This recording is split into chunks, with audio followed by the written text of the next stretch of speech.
Heyo, time to listen to some Toolmark Analysis fake science testimony. Welcome to the show.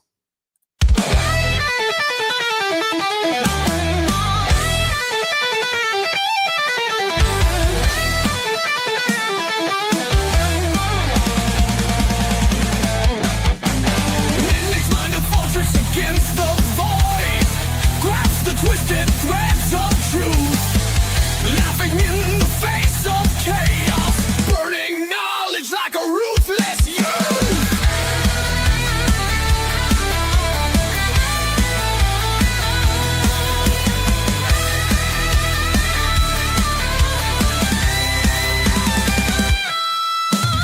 Complex thoughts dance in the fire, cynics grin with a wisecrack's ire. Shadows with sharpened wits, baring teeth in a world unfit. We're the one with biting charm, heart and brain a lethal arm. Stand unshaken, minds collide, laughing with the storm inside. We're the one with biting charm.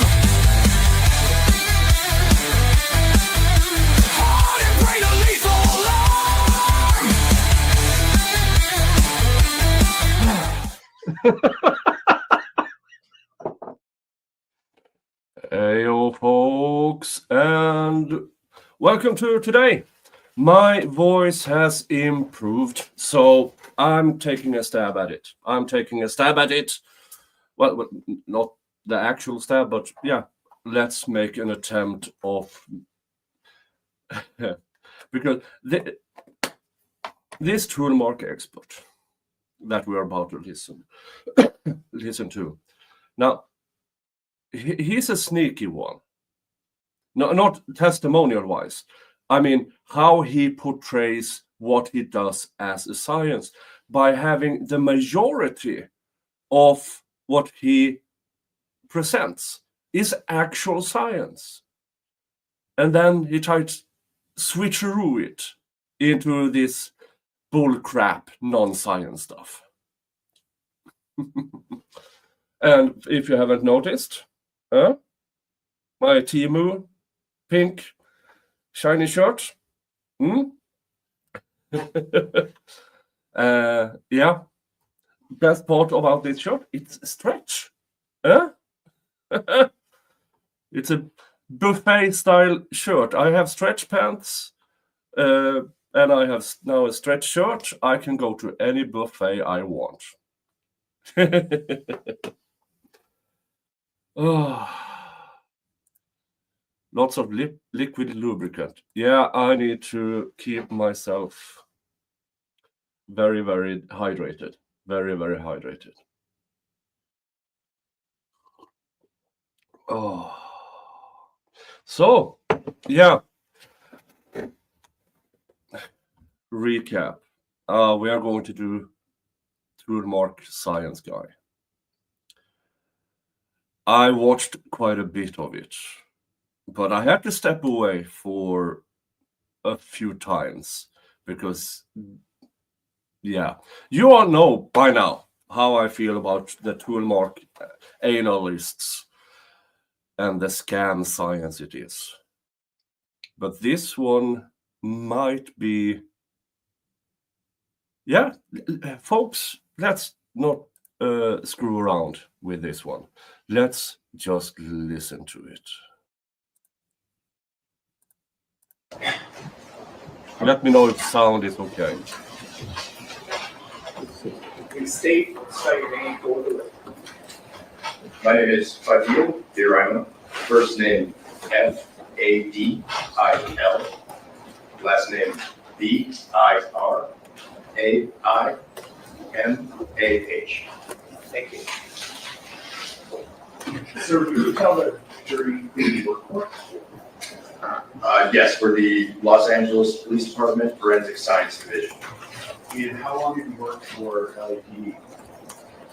Just shy of 20 years. Are you a police officer? No.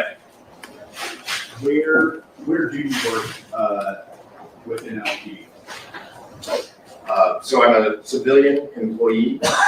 I'm a criminalist employed at the Forensic Science Division, essentially the crime lab. Is the laboratory that you work in an accredited lab? It is. And what's your job title at the laboratory? I'm a criminalist 3. How long specifically have you been criminalist for? For 19 years, almost. The entire time before? Yes. What unit are you currently assigned within the lab? Within the lab, I've actually just recently been assigned to the toxicology unit. It's a very recent assignment. I've been in firearms for about 20 years prior to that. Okay. You say very recent. When was that transfer made? January 13th. Of this year? Yes. Okay. Your entire time before that, you said you worked in the firearm analysis unit? Correct. Okay. Can you give the jury just a broad idea of what your job duties entail when you work in the firearm analysis unit? So a criminalist in the firearms unit, we are primarily trained to perform work within the laboratory. That's where we spend most of our time. We perform the analysis of firearms and firearm-related evidence. This is the type of analysis that's commonly referred to as ballistic comparison. We call it firearm identification. In addition to this, we respond to the field in order to process crime scenes, particularly shooting scenes and officer-involved shootings are our main field obligations. We generate reports regarding these analyses and testify about them in court. When you're specifically analyzing firearms and firearm-related components, can you give the jury an idea of what some of those items are that you're looking at? Yes, so we are trained in the operation and structure of a wide range of different firearms. A firearm for us is a device that propels a projectile by means of combustion. So this wouldn't really include airsoft guns, things of that nature.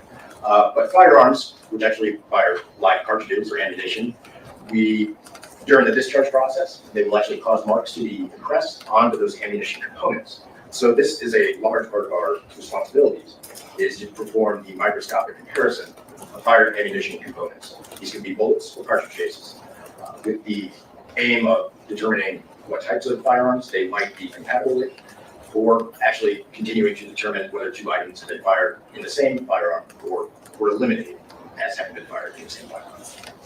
Can you tell the jury about your educational background, any training or experience that you have that qualifies you to perform those functions that you just described in the lab, comparing firearms and firearm-related components?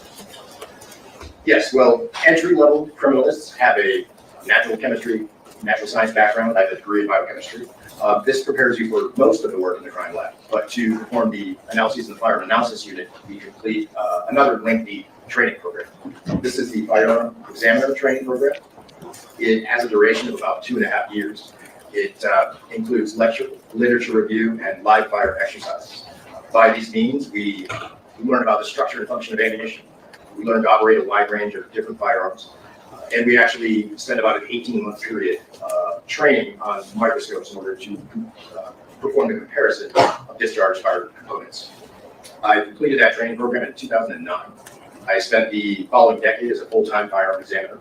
Each year of that period, I was tested by an outside firm in order to maintain my qualification.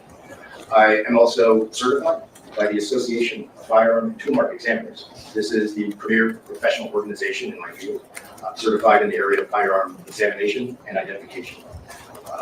In the course of my work there, I've performed the examination of more than 3,600 items of evidence, logged more than 600 hours in the processing of crime scenes, and about 6 years ago, I advanced to the position of criminals 3. So in addition to the duties I've described, I also do training of other firearm examiners. I work on special projects and research for the firearm analysis.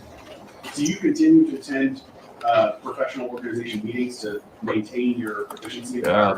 This is the usual. Yes, during that how period, good I am. I'm so trained at accreditation this. requirements.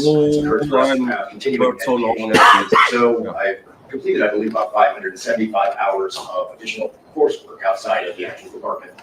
This includes workshops and training for some of the leading professionals in my industry. One thing I just really don't get about, I mean, this could easily, he's already been proffered by both parties.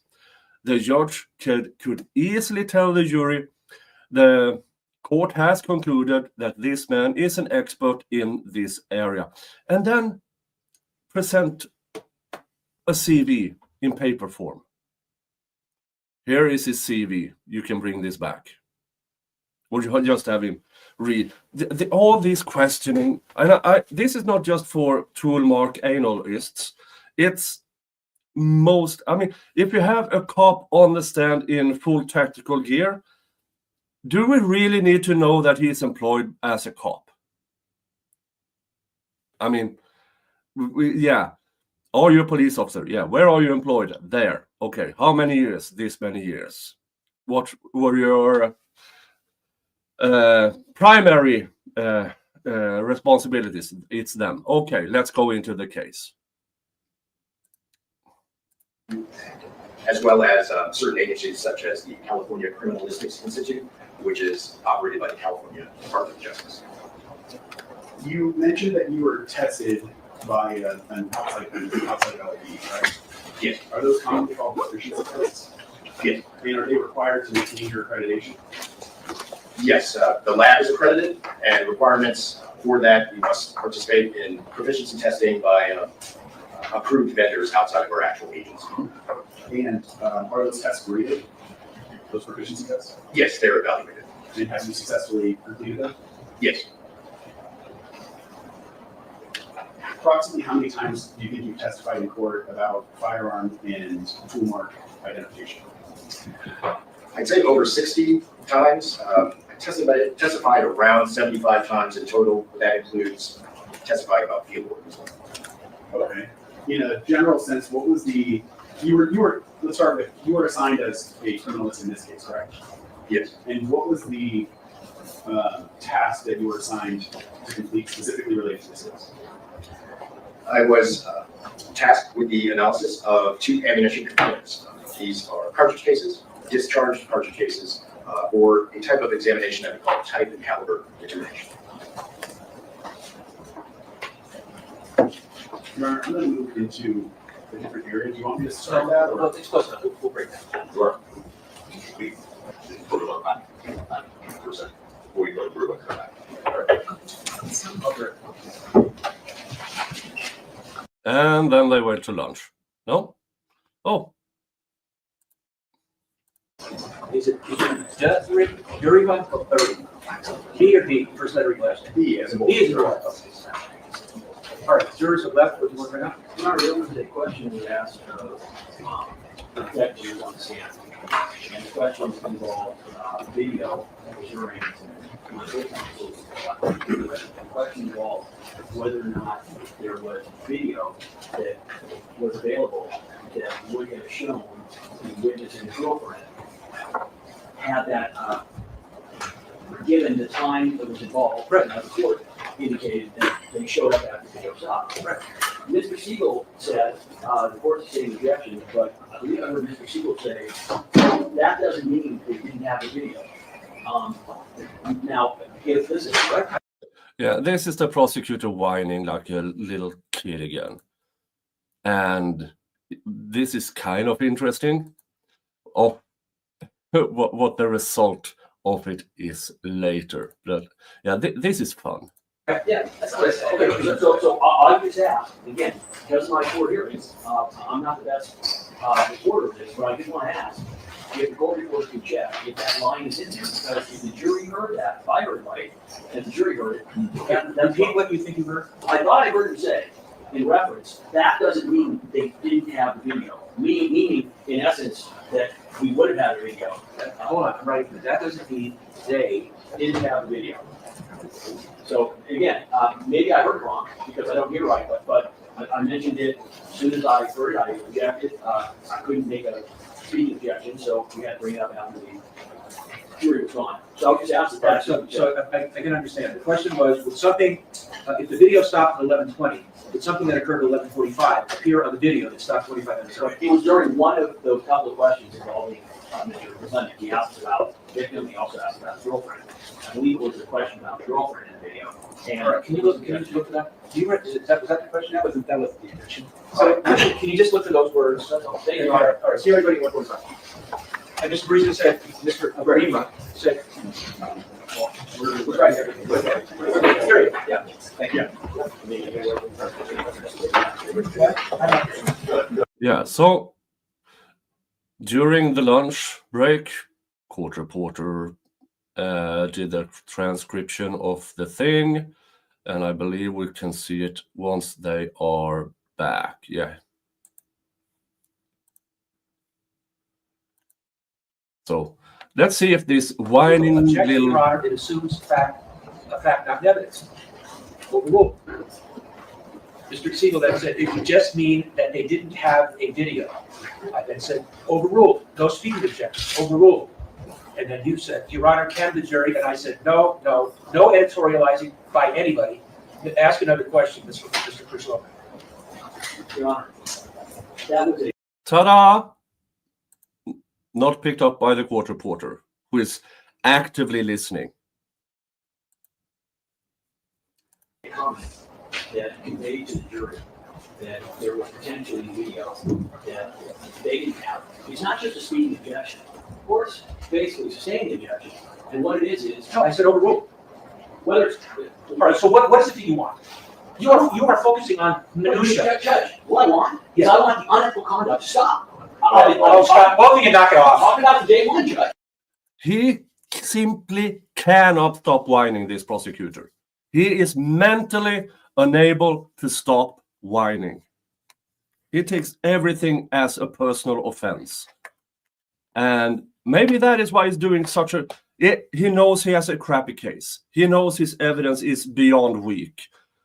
And he's frustrated. And this is what he does about it. He whines. Hey, Pat. I mean, that's... Knock it off. Enough. Stop, Mr. Lewis. What are we going to do, Judge? Here, the judge clearly tells the prosecutor, knock it off, stop. And he doesn't. This is Fanny Willie. Remember YSL? She had no respect for the judge.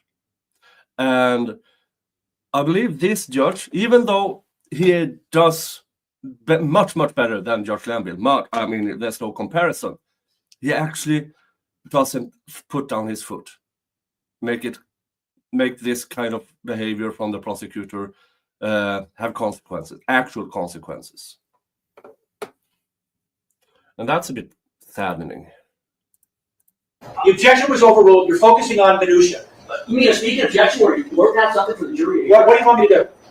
Tell me what you want me to do. Judge, you've instructed repeatedly that there's a difference between a speaking objection when you're trying to even communicate a legal reason. That's not even a legal reason. That's basically shouting out a fact to the jury. It is, Your Honor, we've had in this case time after time after time, and what happens is, unfortunately, the conduct doesn't result in any consequence. So, Your Honor, again, what I asked at the time was, I just wanted the court to, when the comment was made, I wanted the court to say to the jury, that comment should not be made in your disregard. No, I'm not going to do that. I'm not going to do it. All right. Both sides have made the speaking objection. Judge, we have not one time in this case, both sides at points have made speaking. The prosecutor almost said, we don't do speaking objections. And this prosecutor, all the damn time. Now, the defense, yeah, he does it. Yeah, can't argue about that. But it's the hypocrisy of this prosecutor who actually says, we don't do that. Yes, you do. Objection where they've tried to clarify a point of law or say, here's why question. We have not one time made a comment like that regarding evidence. And we're not in a vacuum, as the court is aware from conversations that have been had. I'm not making this point in a vacuum. The court knows exactly what I'm talking about, and so does the defense. there's a point where we just had it. It's not right. The jury's going to be told that a question by an attorney is not relevant. It only applies meaning to the answer. There was no answer to the question. This is minutia. This doesn't amount to anything. I don't want to take any more time about this. The jury is waiting outside. Jury can come in. Yeah, there needs to be consequences, Judge.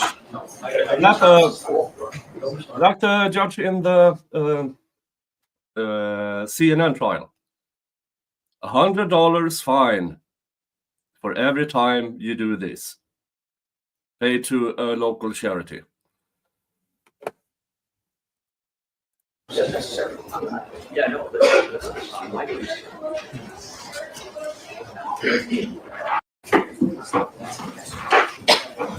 MG Law in the building. Hi, MG.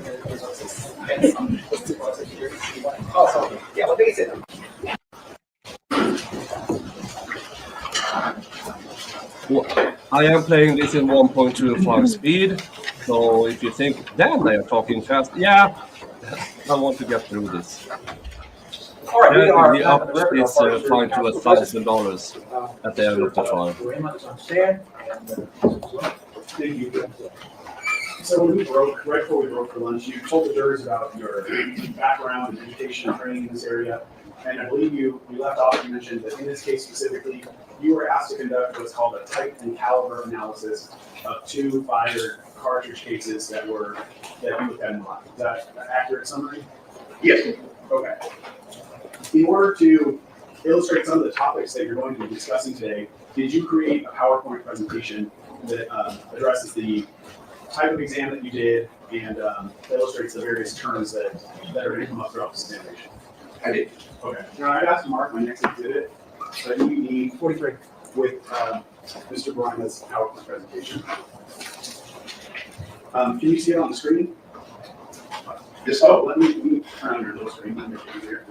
So you don't have to constantly turn on.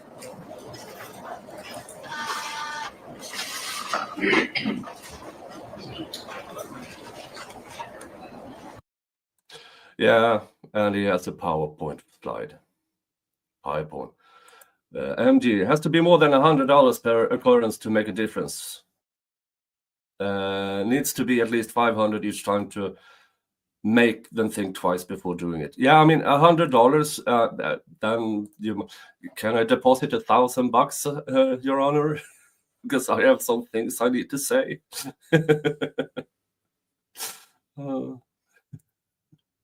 But yeah, this he came with a PowerPoint presentation.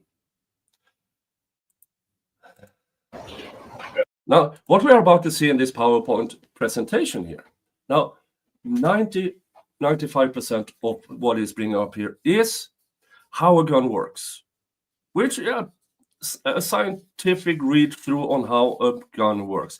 He's extremely thorough. Extremely thorough. I mean, this is probably one of the best presentations of how a firearm works I've seen in a trial setting. And it's a shame it's attached to this scam science that is Toolmark Analysis. Yes. All right. Is this the presentation that you created for this case? It is. We'll go forward to slide number 2. Can you tell the jurors what we see on the slide? Sure. Well, in the course of this examination, there's a few different areas of basics that will help the jury understand the fundamentals of what we're talking about, and then actually the conclusions at the end of the examination. These topics are separated on this slide. They include firearm identification, cartridge components, pistol discharge, type and caliber determination, evidence features, ghost guns, and my ultimate findings. Okay. We go forward to start with the first topic on your list, which was firearm identification. If you would tell the jurors what generally firearm identification is. Yes, so within forensic science, there is a large discipline called Toolmark identification. So this is simply the practice of looking at marks that are caused when a harder object impacts a softer object. Sometimes those marks can actually give us information about the objects involved.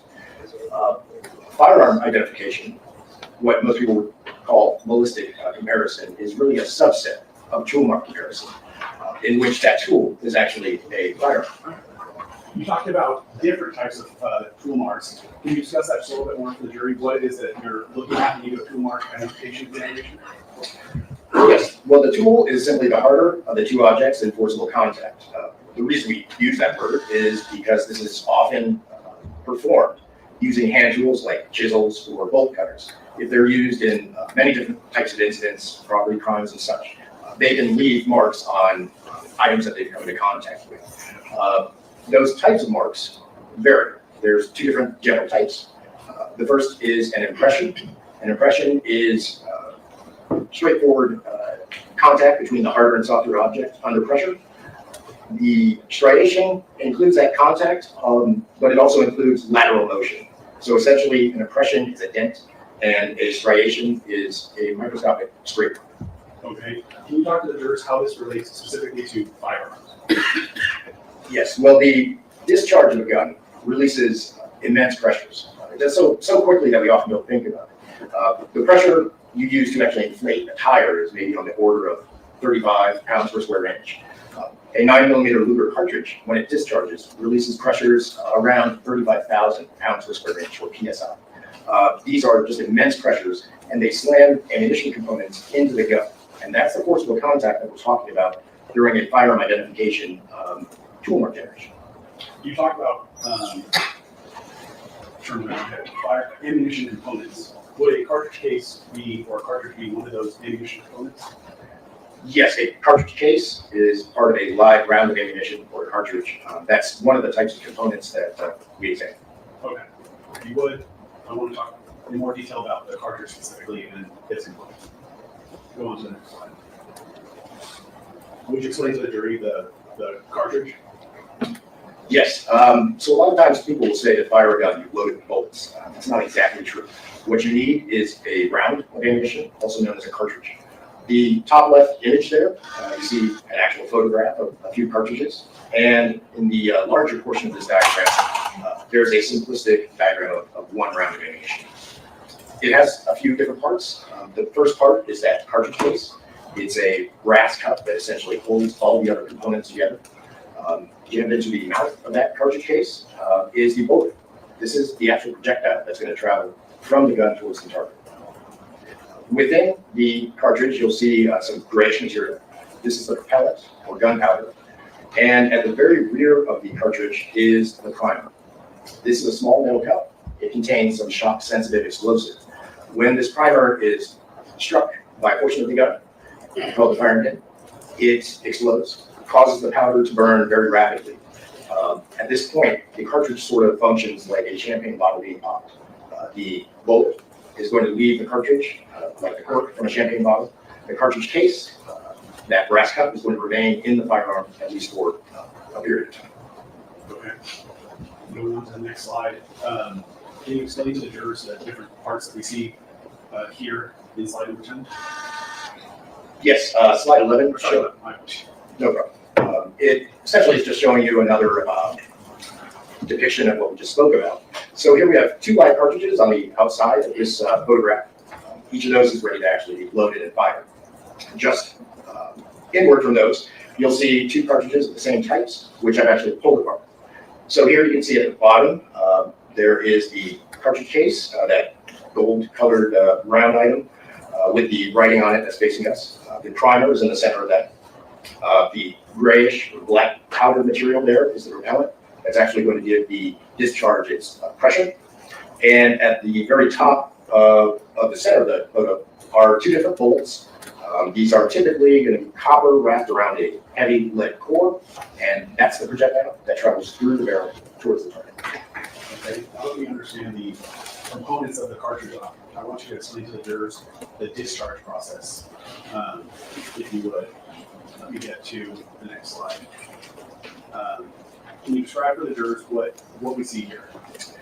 Right, so here we have a simplified diagram of a cartridge that's positioned within a semi-automatic pistol so that it can be fired. The cartridge is located in essentially a tube called the barrel. It holds that cartridge and it will guide the barrel bullet as it exits the gun towards the target. This cartridge is in the unfired state and it's ready to discharge. And you said this illustration specifically is of a semi-automatic handgun, correct? Correct. All right, I'm gonna click it and it will show us sort of the actions or what's happening within the gun at the time the trigger is pulled and the cartridge is fired, correct? Correct. Okay. Can you describe for the jurors what the action was or what we saw in motion on that animation? Yes, so the first cartridge has discharged. The propellants burned and the bullet went down the barrel towards the right side of the image. At that same time, that pressure is actually going to be harnessed by the mechanism within the gun. It will cause the top of the gun, it's called the slide, to recoil, to move to the rear. This is going to use some of that energy from the first cartridge that's fired in order to prepare the gun to be fired again by a second pull of the trigger.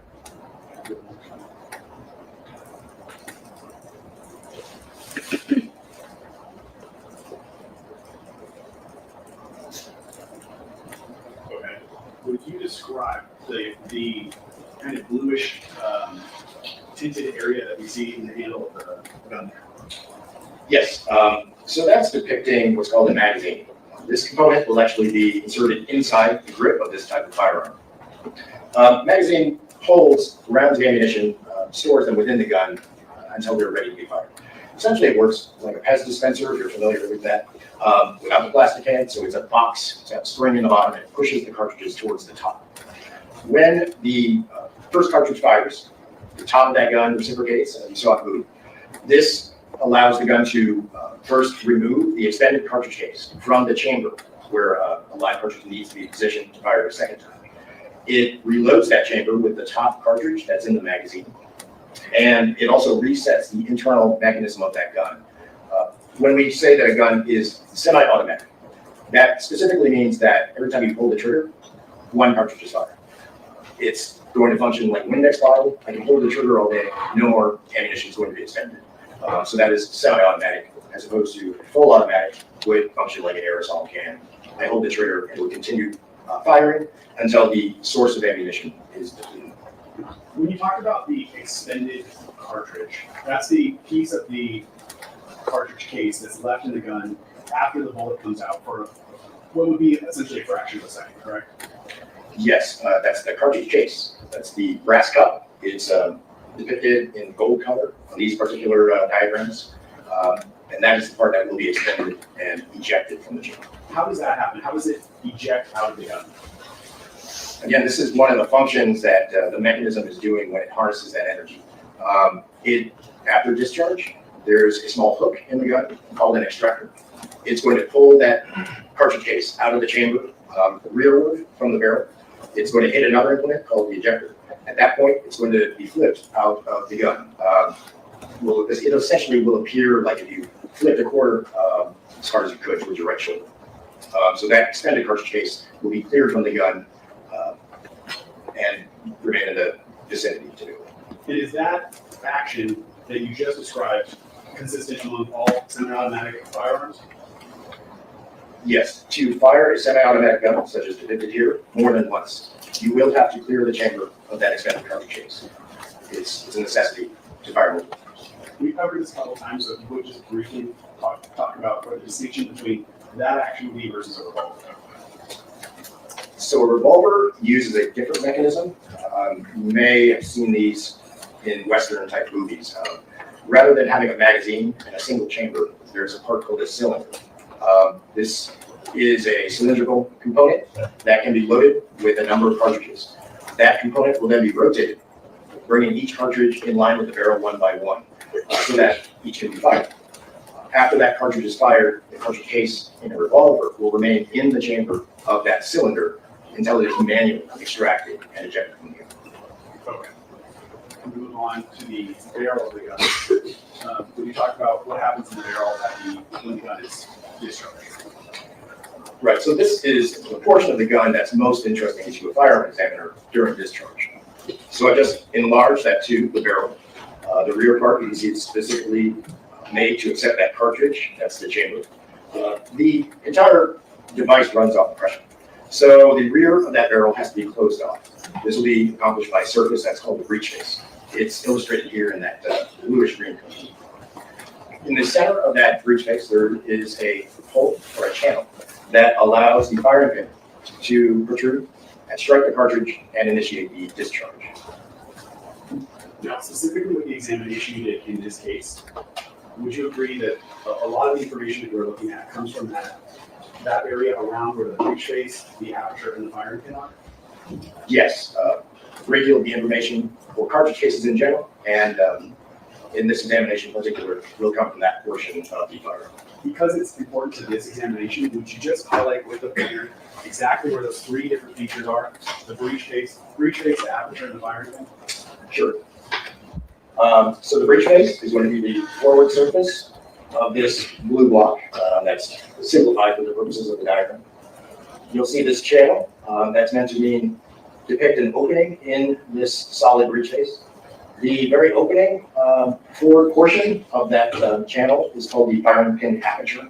It's just the name we use for that hole, the opening. And depicted in orange, this simple cylindrical implement is the firing pin that will be propelled forward, strike the primer, and initiate discharge. You said in your examination in this case, you looked at two of those fired cartridge cases, those brass cups, as you talked about, correct? Correct. You did not specifically evaluate any actual guns in your examination in this case, correct? Correct. So how is it that you were able to see any of the information that would come from the gun, meaning the breech face, the firing pin, or the aperture, if you didn't have a gun and all you had was that brass piece that was ejected from it? Right. So again, this is an effect of those immense pressures and forces that are involved in discharge.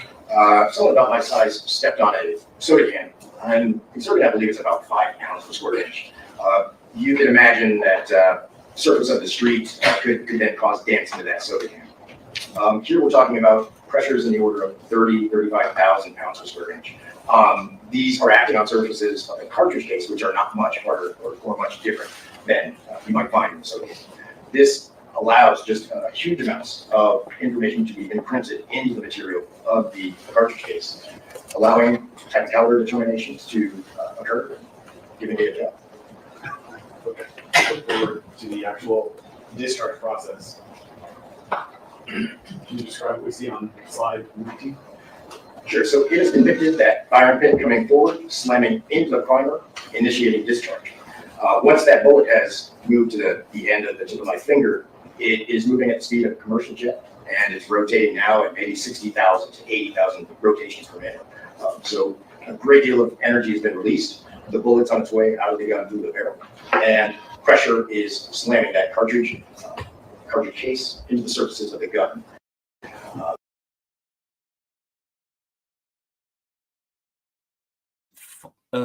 Muted. This part is just explaining this is how a gun works. Here is how kablam the things. I have nothing against this part of the. Now, it's what comes later, folks. It is what comes later. That is what I have an issue with. This allows that firing pin to leave an impression. The firing pin aperture itself can be impressed into that primer with such a force that we can see the actual imprint, and also breech face markings. The small imperfections of that breech face can actually be impressed into the surface of the cartridge case, just as you would impress a fingerprint into a lump of clay. Okay. This is an illustration that you have on the slide 19, correct? Yes. Did you put actual examples of these different components, the breech face, apertures, in your presentation? There are, yes, some exemplars. There's only one, I believe, that's related to this case. These images, such as the firearm you're seeing, are unrelated examples. Okay. What specifically are you showing here in slide number 21? So what you just saw was a gun that's slowly been disassembled to show you the internal parts that are going to be in contact with the cartridge during discharge. We're looking on the left side of the image. We're looking rearward at that breech face. This is the surface that will close off the back door of that barrel, the tube behind that live cartridge. The area main area is tinted blue there. That is the breech face surface. You look towards the center, you'll see a dotted line. I just added that dotted line around that opening. That opening is the actual firing pin aperture. And within the opening, you'll see an orangish sort of elongated implement. That's the firing pin. On the right side of that diagram, you'll see an illustration of the types of marks that we'll talk about. The blue area, that circular area, is a primer. It's a soft metal where that explosion happens on the other side of it. Marks from the breech face can come over. You'll see that dotted line outlining the firing pin aperture, and an actual impression into the material from the firing pin striking and causing discharge. Okay, you said the illustration or the animation of the gun slowly being taken apart. I'm going to just go back so we can follow what you were showing. But it goes by a little quickly, so I'll play it again. Sure, so the top is a slide and barrel. Now I've taken the slide and the barrel apart. Here we're looking at the slide, which has that breech face surface within it. Okay. One is a slide number 22. Would you describe what you're illustrating here? So a typical firearm identification task will often include what we call an actual microscopic comparison. I'll use an instrument to look at the tool marks on two items such as cartridge cases with the aim of trying to determine if they are fired by the same particular source. You could come to an opinion that they were fired by the same gun, or an opinion that they were not fired by the same gun, meaning they've been eliminated. That information is typically most useful when there is a gun in evidence. So here we just sort of depicted that there's a firearm. Test fires from that firearm can be compared to the two evidence cartridge cases connected to the dotted lines down there. The cartridge cases depicted in different colors, sort of just indicating that sometimes the features of those actual marks will be sort of an apples and oranges situation. And we can tell, even without looking at the microscopic markings, that they were fired from different guns. You said what's displayed up here would be an identification that you can make if you had a gun to actually compare the fired cartridge cases to, correct? That's what's most useful? Yes. If you hypothetically had received a gun, in this case, to compare to the two fired cartridge cases, could you determine? Now we get into the interesting stuff. How this Toolmark guy, does his comparison. How he determined, oh, this 9mm shell casings that we now know, we have no idea where Relly got them from, because he sure as hell didn't get them from the crime scene. But here is one of the most ridiculous, absolutely ridiculous trail of thoughts he has to go through in order to determine what, not only can it be fired from a 9mm, but what. And yeah, this is interesting. And scientifically, if that particular gun that was provided Thank to you you, was the Jim. one that fired these cartridges. Thank you for becoming a member. I could perform a side-by-side microscopic comparison on a comparison microscope. If the marks are of sufficient quality, it may allow me to come to the opinion that, yes, the reason for the agreement of those marks is I'm of the opinion that we're fired in the same gun. Conversely, it could lead us to the opinion that they were not fired in the same gun. That was my next question, was if you were provided, hypothetically, if you were provided a gun to compare to two fired cartridge cases, you could also definitively say, looking at these individual marks, that gun was not used to fire those cartridge cases. Is that what you're saying? Is that correct? Yes, there's identification, same gun. Elimination, they were not fired in the same gun. If there's any deficiencies with the items, we can just say inconclusive, meaning I can't give you any definitive. Okay, and that's if you have a gun. But if you don't have a gun, what are you looking at? In a case like this, or what you would call a no gun? Right, so you can perform that comparison with two cartridge cases collected in the same area. But again, it does not tend to give you much additional information. What we will tend to do, if you just had two items collected at a crime scene, for instance, is perform what's called a type and caliber determination. So here we would be trying. What's going on? To characterize or describe types of guns which we know to produce marks, such as those that we see on the evidence. Okay. Which gets into the analysis that you did the type and caliber. Oh, come on. There's nothing wrong with my internet. What a freak. Don't do this. Hey, Tammy Fayette has been a member for 7 months. Thank you for your continuous support of this channel, and thank you again to Jill Ems. You now have access to all my members-only content, to members-only emojis here on YouTube, and the Discord. I will post a link in the community section of this channel. Thank you so much. That's correct. Correct. Okay. Let's talk about let's talk about caliber first, or how you do these types of analysis. Right, so this is basically reiterating what I just discussed. So type and caliber, we're What the absolute freak is going on?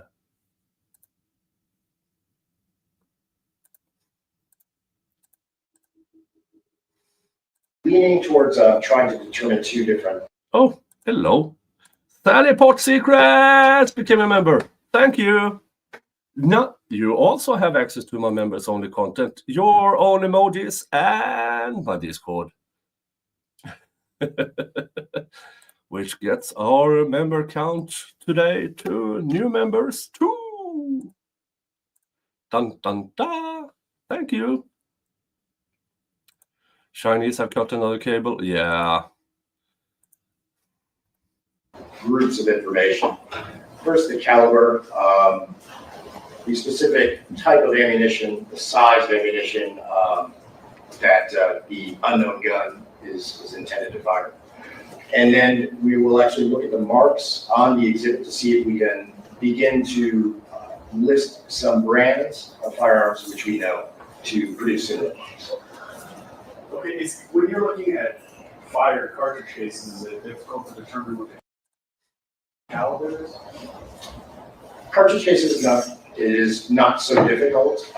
They have a portion on the rear of the cartridge case surrounding that primer that typically has what we call a head stamp, meaning that the manufacturer has stamped in usually some identifying information of who made the cartridge, and also the caliber of firearm is intended to be used with. Okay. Moving on, can you describe the illustration you have here in slide 27? Right, so this is just to get a sense of that type of caliber examination. Imagine that you have a clean kitchen floor and 30 seconds later you have a muddy footprint right in the middle of it. Something we're just instinctively going to do is look at the basic size of that footprint. At this point, we're probably going to narrow it down. Oh, come on.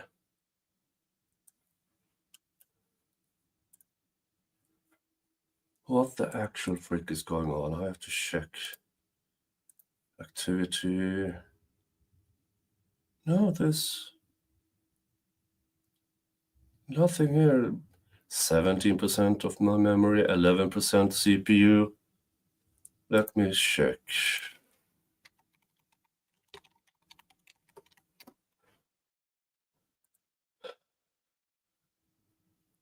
I'll share, by the way, here.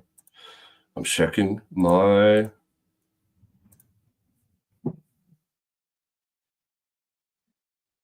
this is my current download. 295 megabits. Upload.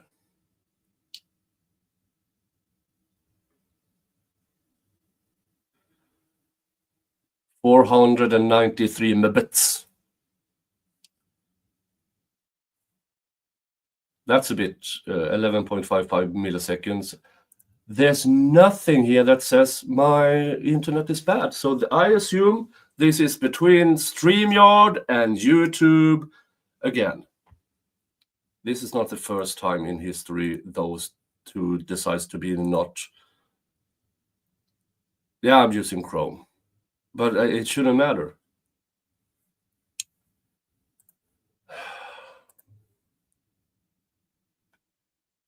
For fuck's sake!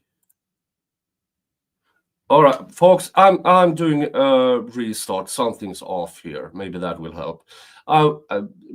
Stand by. I will be right back.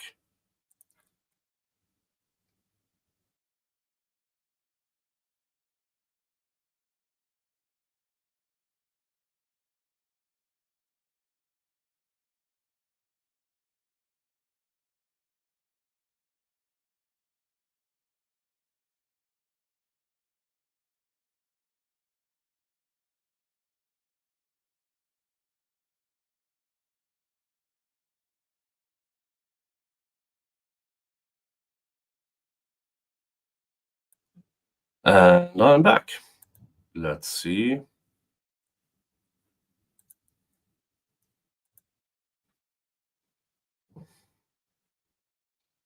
History. There.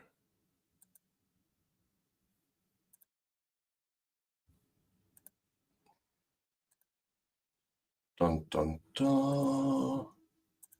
Share screen. There it is. Dun dun dun dun dun dun. Dun dun dun. All right, let's try again. You could look closer into that footprint, and if you see a particular design that is typical of a particular brand of shoe, this can further narrow sort of your list of suspects in your household. Type and caliber determination is essentially you're just doing. Yeah, this is also something extremely stupid. They are comparing soles of shoes with ammo. Yeah. Mr. Jingles is suspiciously absent. Yeah, maybe he did a Zora thing and ate my internet. I don't know. No, I have guys downstairs renovating downstairs, so they are down there. So he's probably down there bugging them. That same process. But we're doing it using ammunition components, which is a little bit of a different exercise. Okay. Just following your illustration of the muddy shoe print, are you saying that if you were to look at a muddy shoe print on the floor and see that it was a smaller size, you may eliminate that, oh, it was an adult that contributed to this footprint because it's too small to be an adult shoe, something like that? Correct. All right.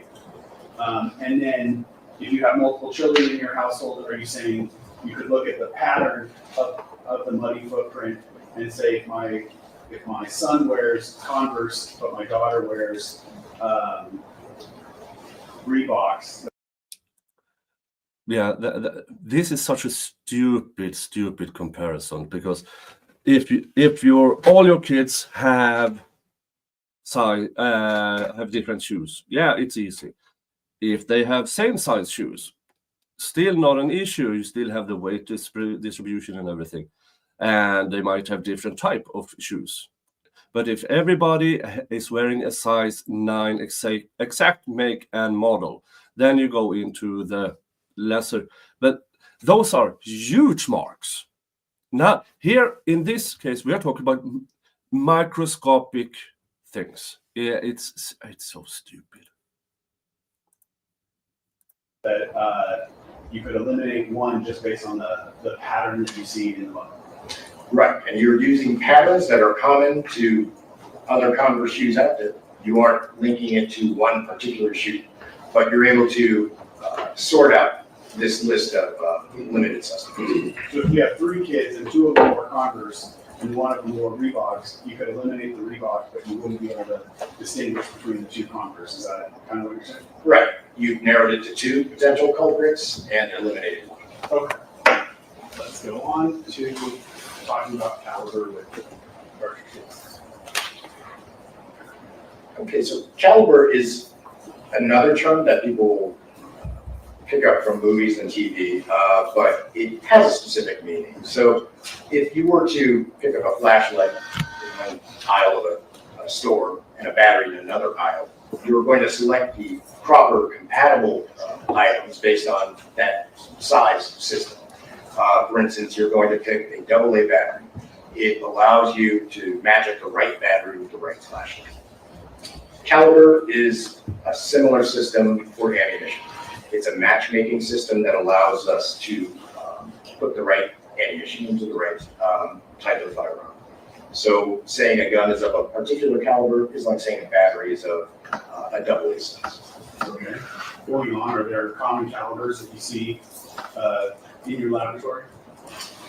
Yes, there are hundreds in existence, but most of the work that we actually see day to day will come from a relatively small grouping, maybe 20 to 24 different calibers that are commonly encountered in a crime. You talk about calibers, and you talk about type. What do you mean when you say type in a type and caliber analysis? Right, so it's kind of a vague term, but what we mean by type is that even when we're looking at these marks, even very simple implements like that firing pin are very carefully designed. That specific design may be common to a group of firearms. So by examining the imprint of particular features, we can begin to associate a mark with a group of firearm brands, which we know to produce similar implements.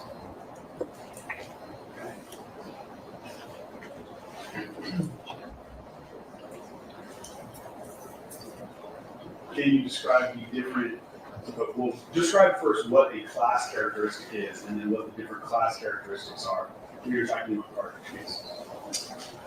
So a class characteristic is a feature which is going to be common not just to one item, but to a class or a group of items of a similar design. So a particular shape of firing pin may be common to firearm brands X, Y, and Z. This group of X, Y, and Z is a smaller, more restricted group of the potential brands out there. When we do a type and caliber analysis, we're using these features. We call them class characteristics. When looking at a cartridge case, some of the most important class characteristics will be the caliber, the shape of that firing pin aperture, as well as the shape of the firing pin itself. And again, the aperture is the hole that's in the breech face, correct? Yes, it's like the donut hole in that breech face, and that actual shape can be impressed onto the fire discharge pin And the firing pin will is be the piece that important strikes later the when we, primer that as it strikes it, it also leaves an imprint of the shape of the firing pin. That's good. Okay.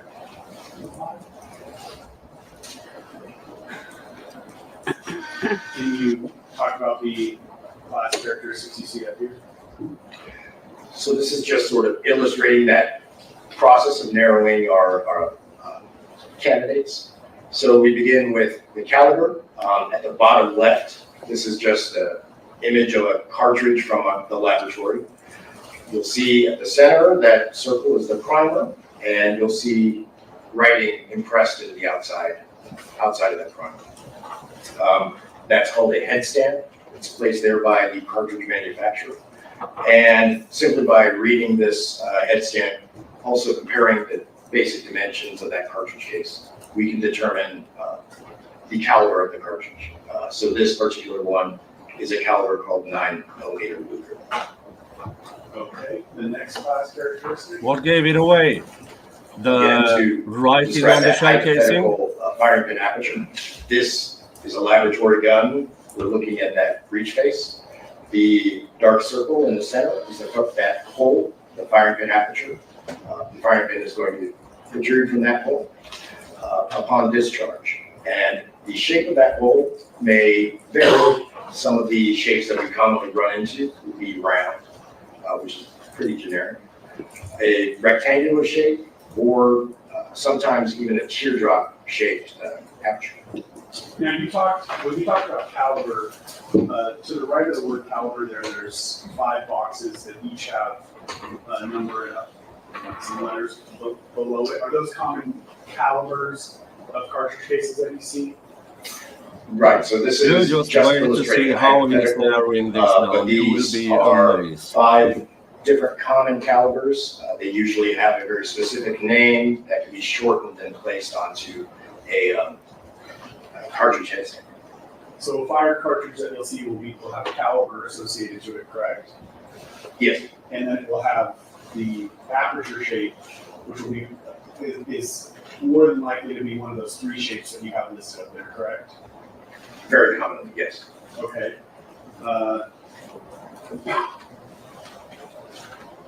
Sorry. Can you describe what you're showing with this next illustration when it comes to the aperture shapes? Yes, so at the bottom of this illustration, we have images of 3 different cartridge cases, and these have accepted that imprint of the aperture shape. So at the right-hand side of that image, you'll see a dotted line outlining a circular aperture. In the center, the dotted line is outlining that rectangular shape aperture. And at the left side of the image, you'll see the dotted line that's actually in a teardrop shaped configuration. So these are just examples of the different shapes that we'll be assessing. And each one of those 3 is a different example, just showing the different shapes that you could see in 3 different cuts, correct? Yes. Okay. The last class characteristic you talked about was the firing pin shape. Can you describe that to the jury? Sure. In the bottom right, this is actually a magnified image of a firing pin. It's about the size of the tip of a ballpoint pen. This particular one is round or hemispherical. It's a very common shape of a firing pin. That round outline will then be imprinted into the cartridge that firing pin discharges. Again, there are different types that are commonly found to be manufactured by different brands. These again would be round, rectangular, and teardrop shaped. The aperture and firing pin shape do not have to match. So these different combinations give different classes their distinctive features. So I just want to put a finer point on that. Just because the aperture of a firearm is round does not necessarily mean that the firing pin itself is also round. It can be a different shape. Correct. It's up to the manufacturer, and they can combine those as they see fit. Okay. All right, and then do you have examples of those different, what those different firing pins looks like when you look at them in the laboratory? Yes, so these are the same images. Here at the center, you'll see a depressed area that is then outlined with a solid yellow shape. So The the right cross is side, you'll see that the interesting. outline of the actual firing pin that was pressed into the surface is round. In the center, it is rectangular. We may also call this elliptical. And on the left-hand side is a more distinctive shape, that actual teardrop shape that can be caused by the firing pin itself. Mr. Jingles is around here somewhere. Now, you said you actually did an examination in this case of 2 fire cartridge cases, correct? Correct. When you are assigned to do this type of analysis, a type and caliber analysis on fire cartridge cases, what's the first step that you take in the laboratory? First step is to obtain the evidence. It's going to be actually stored with the property system. I'll go check out that evidence, bring it up, log it into our computer system, and perform an inventory of the evidence package. In order to check the item out of evidence, out of property, how is it that you do that? Is there some number associated with it? Yes, each investigation at LAPD receives a number. This has been called, for most of my career, an ER number. I think it means Division of Records number. This is simply a number that identifies a particular investigation. Evidence that's collected associated with that Oh, investigation you got a will be case filed number. under that DR. In this case, was the DR number 2106-18784? May I refer to my notes? Yes. Thank you.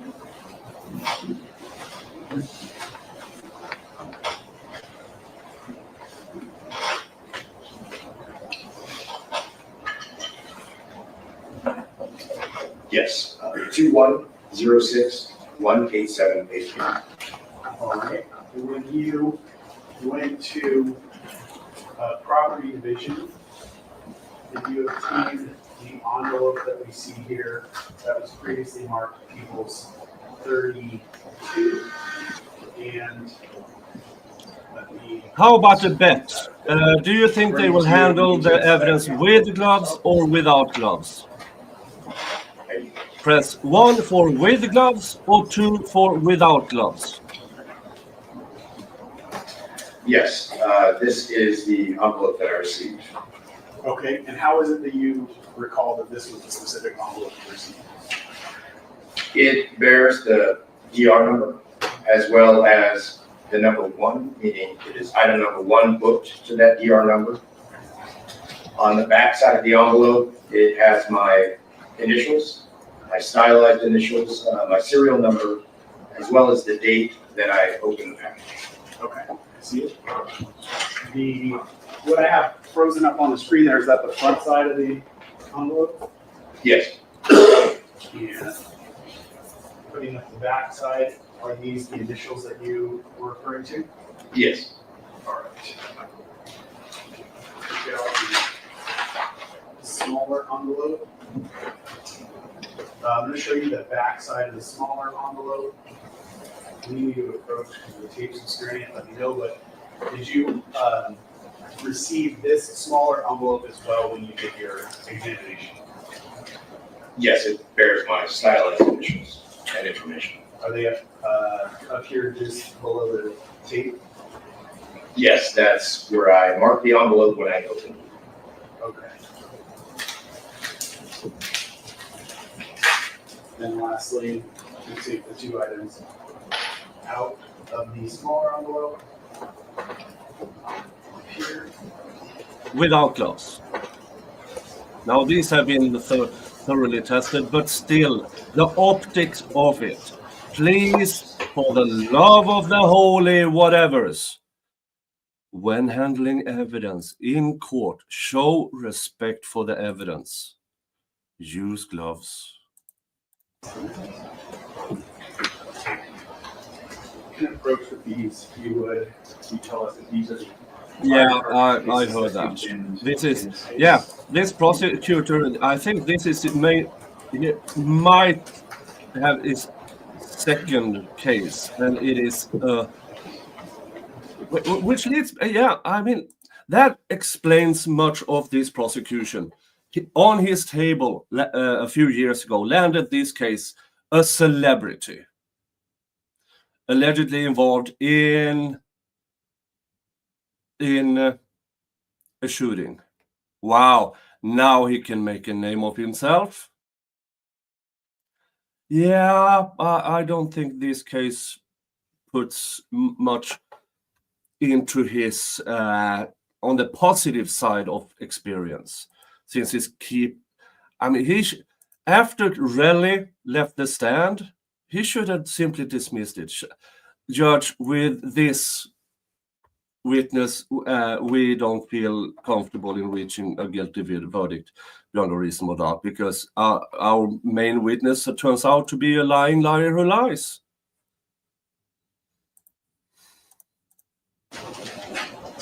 But here we are. Yes, their external features match the features that I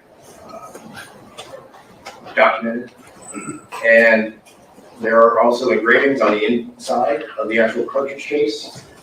When I receive evidence, I will engrave it with the item number, portion of that DR number, my initials, and serial number inside the mouth of the case where it will not obscure. So that you know later that they're the same ones. Yes. Okay, I'm gonna put them back smaller envelope. Back in the larger envelope are people's 32.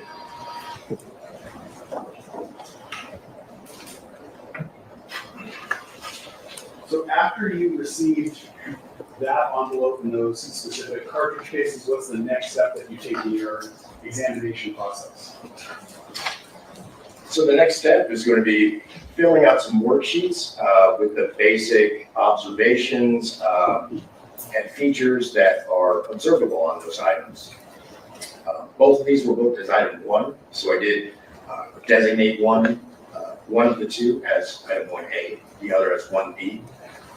Then I documented the material and general features that we will systematically do in the opening stages of an examination. Okay, and then the next step after documentation, what did you? So that point would just be to sort of classify those actual markings that were observed, the aperture shape, the firing pin shape, and these are just outlined in preparation for the interpretation part of the actual analysis. Okay, so you talked about in your prior testimony looking for those 3 class characteristics: the aperture shape, the firing pin shape, and the caliber. Correct? Yes, among others, but these are the most prominent and useful. Okay. So is that what you're talking about when you look at them in the laboratory? You're documenting each one of those class characteristics.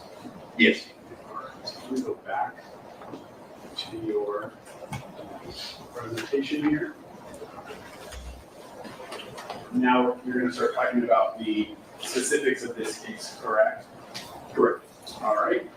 Let's start with slide 40. Can you describe for the jury what we see here?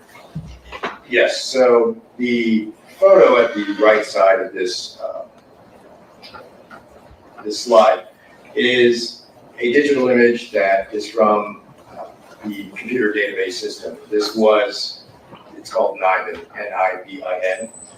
This was taken before my actual analysis, but it's a good depiction of what I was looking at. In this picture, I've got the numbers 1, 2, and 3 there. So first, I've categorized the actual. Well, this teardrop, I've only heard of the D shape. You have the rectangular shape, you have circular shape, and oval shape.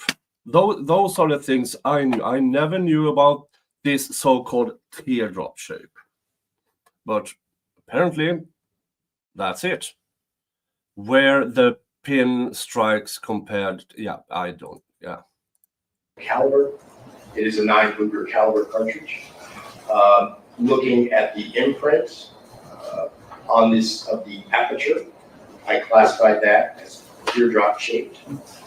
Looking closer into that actual depression in the primer, I classified the shape of the firing pin as also being teardrop shaped. So in the bottom left, there's a simple diagram outlining those features that I observed. Okay. All right, let's go on to the next area. If you would describe sort of the value of the class characteristics that you observed, that information you just talked about. Right. So now I'm beginning the interpretation stage of the examination.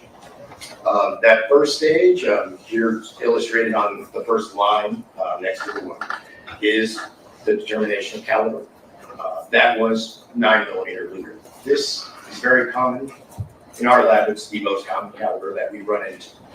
So while that is interesting, it narrows our pool of candidate firearms to some extent. It's still a very common feature. Down at line 2, I'm then going to move to begin to interpret what does the teardrop shaped aperture mean? How does that allow me to further restrict the list of candidate sources? Okay. move on then. If you would talk about, after you document those three features, those three class characteristics, what's the next step that you took? So at this stage, it becomes a bit of a research project. I'm using literature from my field in order to get the broadest list of known candidate sources with a teardrop-shaped firing pin aperture. The left side here is depicted just a couple of articles that I used. These are from the journal. I have to hand it to him. He's thorough. I mean, this presentation, I can't complain, but we will get to his conclusions soon. Oh, God. The Association of Firearm and Toolmark Examiners. This is a peer-reviewed journal that's been in print since 1968, I believe. A few of these articles started me down that path. There is also an electronic forum that's operated by AFTE. It's available to AFTE members, AFTE, Association of Firearm and Toolmark Examiners. This is an electronic exchange for professional examiners in a members area of the AFTE website. It allows them to interact and exchange information about new observations that they have in casework. And this is more responsive than the actual articles. We can disseminate information quicker by those means. And these were the sources you used to kind of determine how big the pool was of potential candidates to compare to those three features. Correct. I'm just looking for a list of suspect guns, if you will, brands, which we know to include just that one feature, the teardrop-shaped firing pin aperture. Okay. So it was specific to the firing pin aperture. Correct. All right, let's move on. What was the next step you took? The next resource I used is called the Class Characteristics Matrix. This is a developing database, also operated by AFTE. It allows me to just, you may enter different features, such as caliber and firing pin aperture shape. I did so in order to try to broaden that list of potential makes known to the community to produce teardrop-shaped firing pin apertures.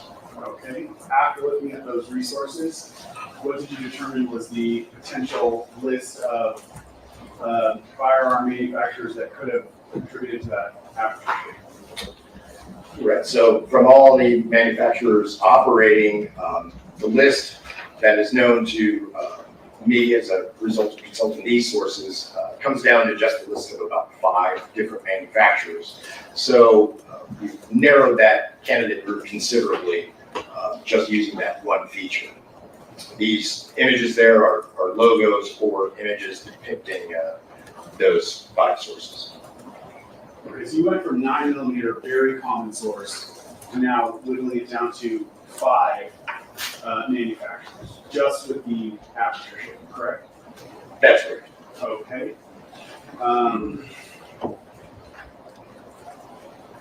If you would talk about the kind of next step in your research project.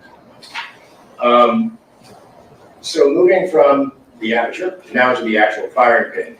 At this point, it becomes a little more challenging because the firing pin that I'm looking at in this case just happens to be quite distinctive.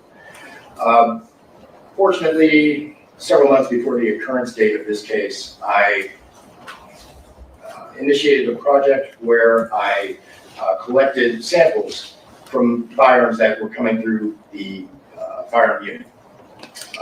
We regularly test fire pistols that come into LAPD custody to be entered into the NIBIN database.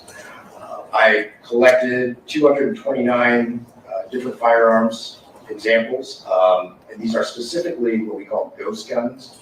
It's a new sort of phenomena of firearms. By examining the samples from those this sample set, I was able to locate a few species that actually exhibited the firing pin consistent with the one that I observed in this case. The teardrop shape, correct? Teardrop shaped firearm, correct. Okay. And when you add that. Again, all of add that this class characteristic to tell your us what analysis, so now you've gone from class and caliber, characteristics. The aperture shape, and now you've added in those that have the same aperture shape and this unique firing pin shape. What were you left with? Right, so I'm left with the logo there you see on the left is not an actual manufacturer, it's just representing what we call ghost guns. So there's one. I don't think ghost guns is an official classification. Particular aftermarket slide, which is Here we go. common to a particular frame size of ghost gun. Aftermarket slider. This guy claims he can determine a type of aftermarket slider by some marks on the casing. Are you still here, MG? Did you hear that? You said earlier something of the sort. Let's see here. Where is it?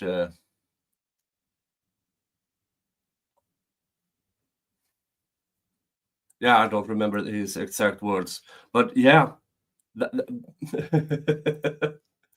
this guy. Oh, and it gets worse and better depending on how you see it, because remember, folks, all they have here is 2 shell casings. That's all they have, and they are trying to cook soup up from a nail with those 2 shell casings. And I'm amazed on the vagueness that he draws these conclusions, that he can actually determine this in order to shoehorn in it has to be that type of gun with that type of aftermarket slider. But it gets interesting in a bit. It gets really, really interesting. Auto Doctor. He has a few slides to compare to from their evidence from other cases. Oh, you will soon hear. You'll soon hear. That particular product exhibited the firing pin shape that I observed on the evidence. It also has some compatibility with frames that are produced by Glock. Some compatibility with frames that are produced by Glock. Some compatibility. Okay. Before we talk about ghost guns, you mentioned Niven. Would you describe for the jurors what that is and how you used it specifically in this case? Sure. We may be more familiar with DNA databases. Samples from a crime scene may go into a database. Samples from suspects will also go into the database. The computer will attempt to match samples and potential suspects. We have a similar database in firearm identification. This is called NIBIN, National Integrated Ballistics Information Network. So when we have a group of evidence cartridges, such as the ones in this case, we can enter it into the system and attempt to look for potential matches among tens of thousands of candidates that are in that system. At the conclusion of my examination, I took the actual items that were previously imaged into the NIBIN system and had them correlated again. This means Correlate. those images of our evidence not were causation. searched against the database again in order to see if I could find any other makes of firearms depicting that particular firing pin shape. You described using the AFI resources or the resources from your association of other Toolmark handlers. Would NIBIN essentially have been kind of like a double check to your research that you did on the AFI resources? Right, so the AFI resources, I'm trying to expand my list of possible candidates. I expanded that list, and those resources also told me what types of firing pins I expected to see. I didn't just take that at face value. I went, looked through NIBIN in order to attempt to confirm whether those resources were accurate. According to the samples that I looked at on this database, they were as advertised or published in those resources. Finally, I used NIBIN again as a second sort of double check, putting our actual evidence in and seeing if there are any other brands I'm unaware of that had similar marks. Now let's talk about ghost guns. You've used that term a couple times. If you would describe what a ghost gun is. Sure. Well, this slide sort of depicts the, I guess, mainstream way of manufacturing and distributing firearms. So they're typically made by a licensed manufacturer, shipped to a retailer that has a federal firearms license, and they're sold to us in public from that retailer. So that is how typical guns are distributed. I say guns of typical manufacturer as opposed to the species that are commonly referred to as ghost guns. Okay, move on to that. Did anybody get that? What you I don't think that is a good explanation. Right, so the ghost gun species uses a frame that is the portion you're going to grip. This is the part that needs to be serialized and controlled if it is manufactured and shipped to you, the consumer. Ghost guns use a product that is an incomplete frame. It requires you as the consumer to make just a few adjustments, drill a few holes in order to make that frame operational. You can order these over the internet. You can also order what's depicted there. The frame here is in that pink color. You're also going to need the other firing components, such as the slide and the barrel. These can also be ordered online. Then, using simple hand tools, as most of us would have in our garage, these aftermarket parts can be assembled and to produce a functional gun. Now, this gun does not have a serial number in that state, because when it was shipped, when the frame was shipped from that manufacturer, it was shipped in an unfinished condition, which did not require it to have a serial number. This is where the term ghost gun, I think, has taken hold, because it does not have that serial number that's known to. I must say, I did not know you could buy a gun in parts. Now, I understand there has to be spare parts to a gun, because how to repair. But this type, I didn't know. You learn something new every day.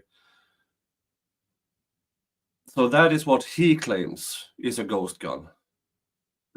Remember, all they have is 2 shell casings of unknown origin, and he will claim here how he determined that these shell casings were fired from a ghost gun. To law enforcement. You talked about 3 parts of the gun, and you said the pink part that you have illustrated up there is the frame. What are the other 2 parts? The gray rectangular shape on the top and the kind of orangish cylindrical piece underneath the pink part. These are the main other components. Okay, so the pink part is that frame. That orange tubular shaped item is the barrel. That is where you load the cartridge, and that's where the bullet's actually going to travel, go towards the target. The gray object at the top of this image, that's the slide. It contains the breech face and the mechanism associated with the firing pin. Marks on the cartridge case are primarily coming from that component, the slide component of the firearm. And are you illustrating that you can essentially purchase these individual pieces separate? Yeah, it seems like he claims that through those shell casings of unknown origin, he can determine that it is consistent with a ghost gun slider.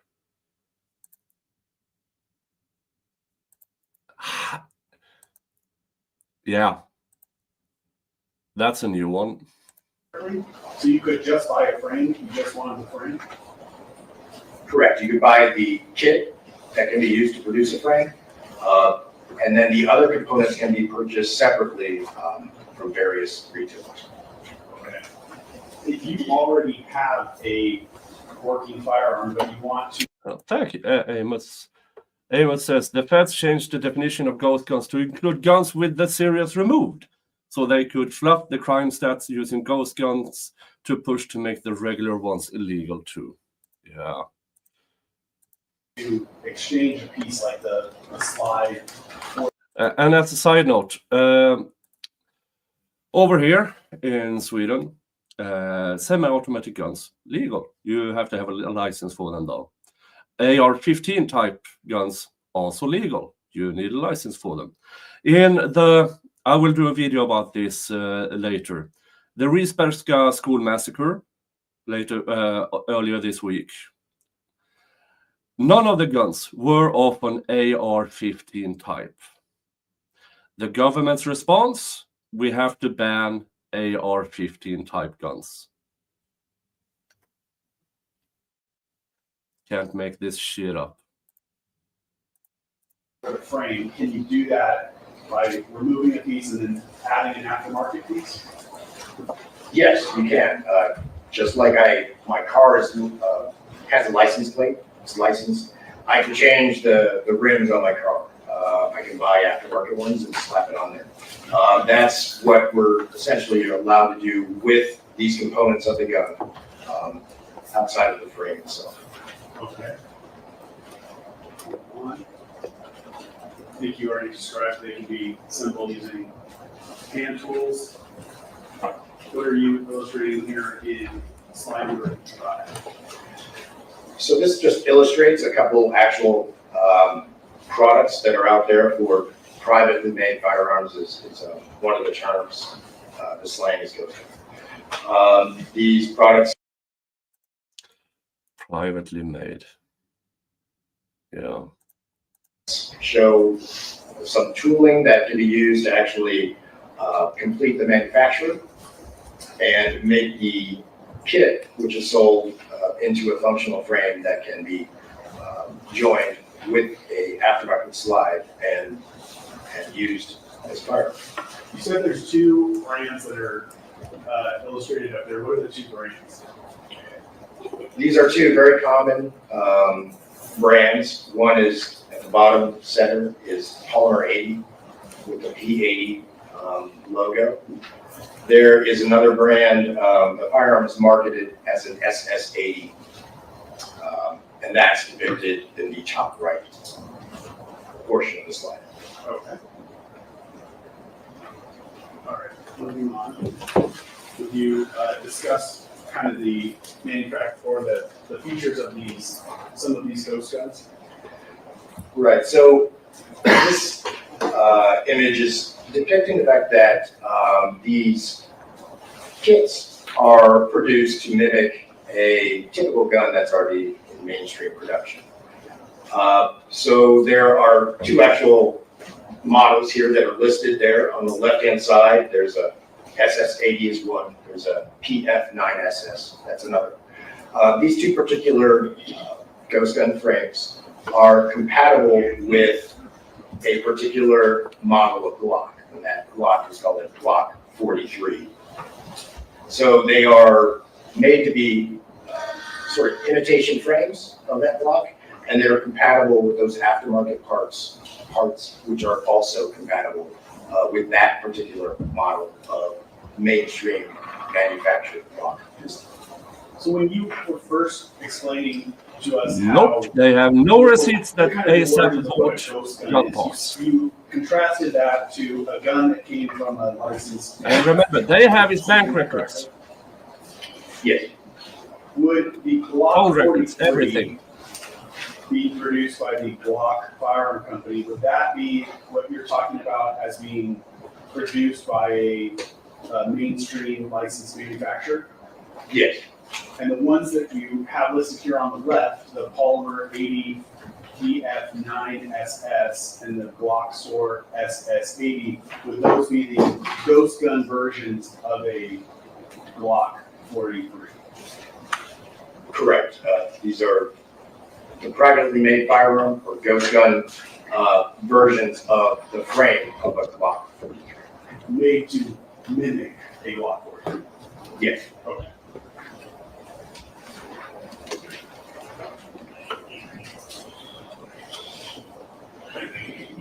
All right. What are you illustrating here? So here it showed one set of aftermarket parts just illustrated there. The markings I found on these evidence items can be linked to a particular aftermarket slide. This particular aftermarket slide is known to be compatible with a few models of firearm frames. These include the Glock 43, 43X, on the left-hand side, that's depicted by that dark black colored frame. On the right-hand side, the pink frame is representing Yeah, person friend. the Matching ghost gun, What he claims is matching is his subjective which opinion. may be marketed as the SS80 or PF9SS. Your explanation just now, you said the evidence item. Remember, folks, all of this now with the aftermarket and all of this is because he claims that through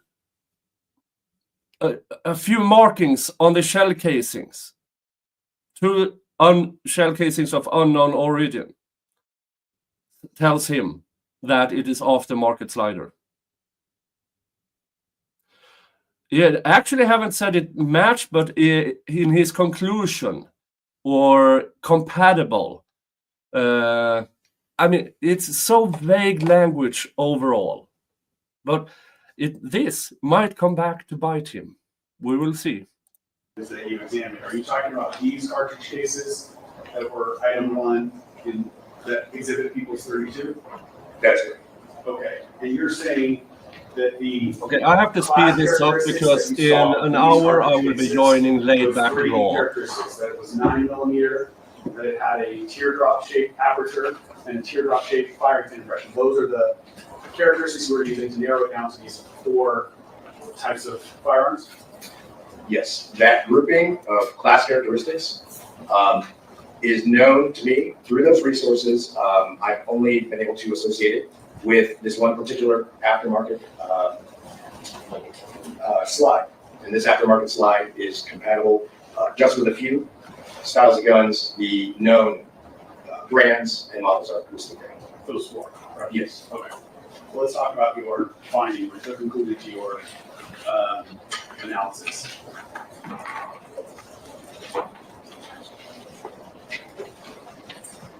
Have you summarized your conclusion on this slide, People's 59? Go back to. Yes. Final conclusion. What you're not going to find in the report, I'm not saying this configuration only comes from brand X. What we know is that after some considerable research, I can give you the list of candidates that we know to be consistent with these items.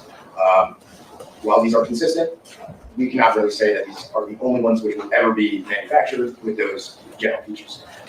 Due to that, the qualifying term, but not limited to, always appears in type and caliber findings, such as the ones I produced.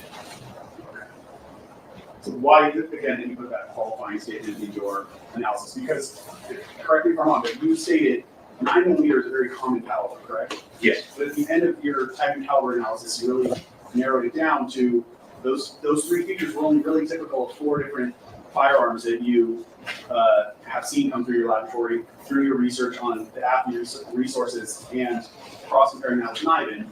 Am I saying that accurately? Yes. Based on the research that I've described, I have only encountered empirical evidence showing me that this grouping of class characteristics exists. You do not know the meaning of the word empirical.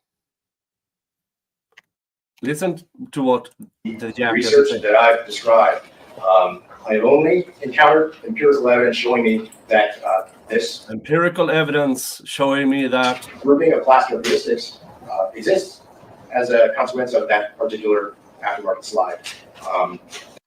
he claims that he has a basis in empirical evidence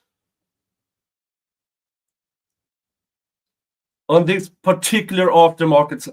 This is so stupid. He's using phrasings like empirical. But yeah, maybe there's empiricals as a baseline, as in, here are aftermarket slides.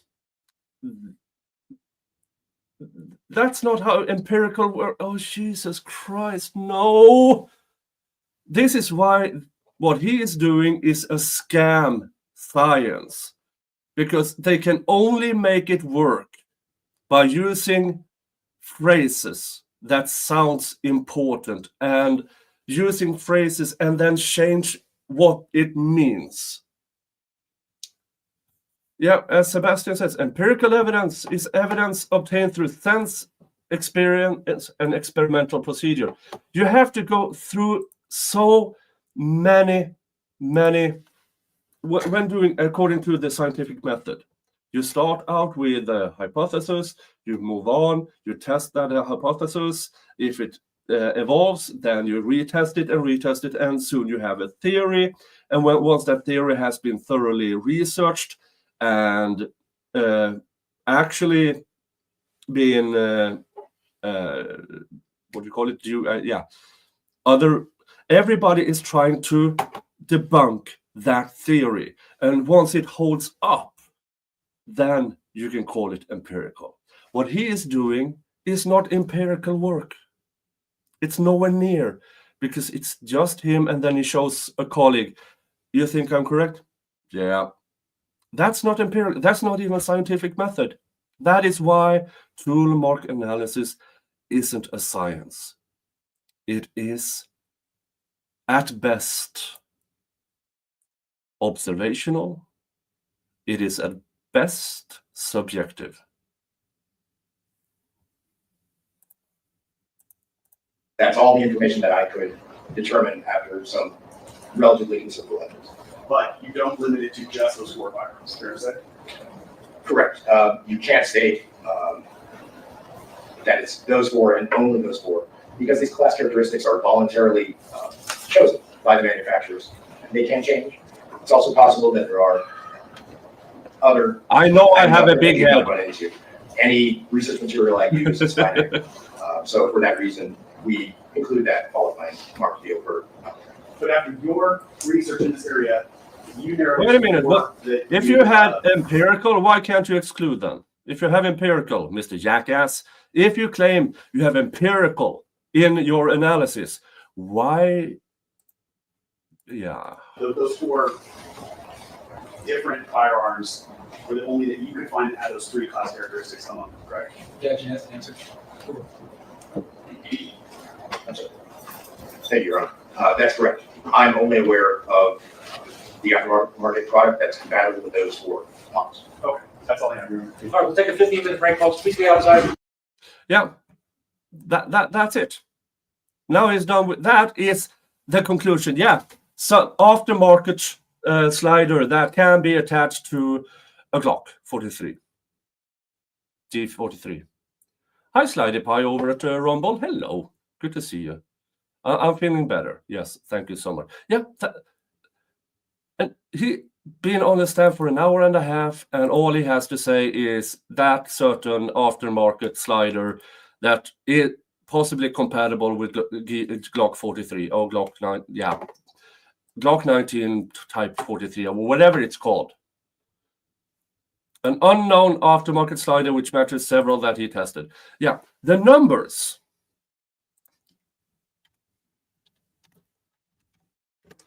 Now, 2 out of 229.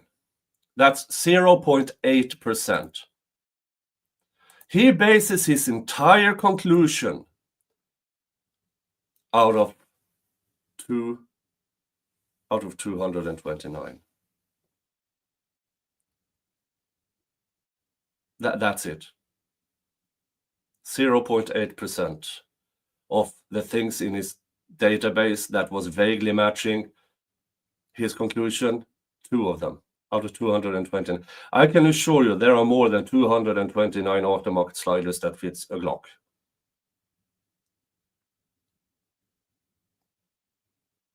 Yeah, 0.87%.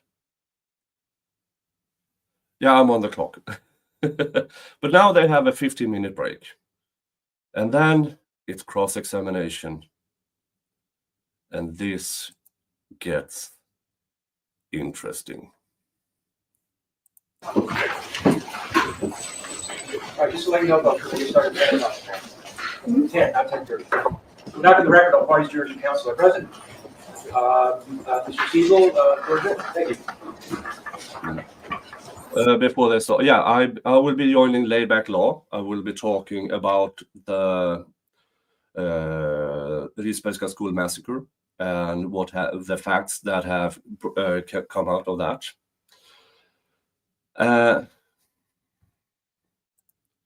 Amos says, if it's a Gen 3 clone, then damn near every striker fired 9mm on the market since the patent expiration has something from it. Yeah. So this jackass conclusion is based on basically, I guess, or trust me, bro. But here's something really interesting. We were all expecting absolute fireworks from their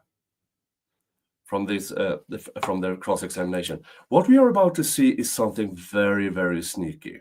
You have to read in between the lines what's going on here. So we have to pay close attention, and I will explain along the way.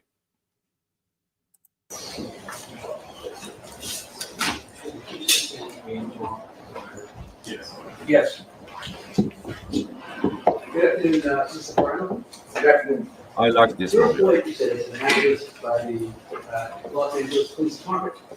I'm sorry? You're employed as an analyst at the Los Angeles Police Department. Is that right? That's correct. Okay. And specifically, you work as a criminalist in the department's firearms analysis unit. Yes, I have for 20 years. Technically, my assignment has just recently changed. But yes, I operated as a criminalist in that unit during this examination. What's your assignment now? The toxicology laboratory? Okay. Which obviously has nothing to do with the listeners. Correct. Okay. But in your prior role in ballistics, you were asked to examine the 2 9mm shell casings that we've been talking about, right? Yes. Okay. And you prepared a report containing your opinion regarding that analysis, right? Correct. And you finalized that report on January 8, 2024? May I refer to the report? Please. Thank you.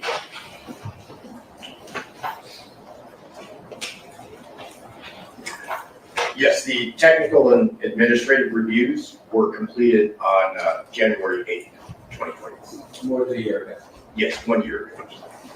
Okay. Are you aware that your report was only provided to the Defense Counsel in us 2 weeks ago on January 23rd of this year? Yeah, his report was done January 2024. The defense got it from the prosecution 2 weeks ago, a week before the trial started. So they had less than a week from his report to get their own expert, get that expert to, okay, what the F is going on here, and then try to get to his. Luckily, this trial took a bit longer. So we actually had 2 weeks to, but the defense expert on this, I have a feeling something really, really interesting will happen. Objection, Your Honor, irrelevant. Stay. Let me ask you this then. When did you provide your report to either detectives or prosecutors in this case? Once it was signed off, I would email it to the requesting officer, so that should have occurred in January of last year. I don't know the date that I actually emailed. Would it have been signed off on by, let me see if I see the name here, someone with the name, last name Parkinson? Correct. And who is that? This is another Crim 3 in the Criminalist 3 in the firearm analysis. And what's that person's full name? Amanda Harbison. Is she a supervisor of yours? No, she is another technical lead. We have 4 details in the firearm analysis unit. She is a Criminalist 3 technical lead in one of the other details. Okay. And she signed off on this report after you on January 8th, 2024? That's correct. So it would have been around that time that it was provided to the detectives in this case. Is that fair to say? Yes, it's my habit and custom. As soon as I get it back, just go ahead and email it out before I submit the case package for filing.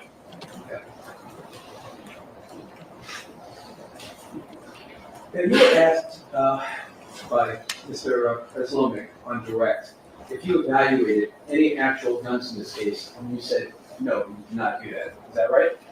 That's correct. You also did not examine those 2 shell casings to specifically determine if they would discharge from any particular magazine. Is that right? The cartridge cases Yes.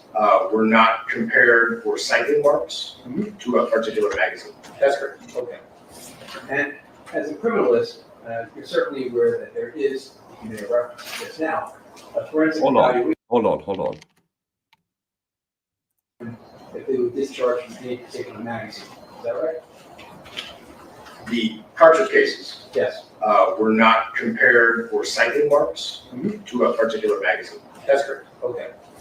And as a criminalist, you're certainly So they didn't compare it to a certain magazine. Okay, that's strange.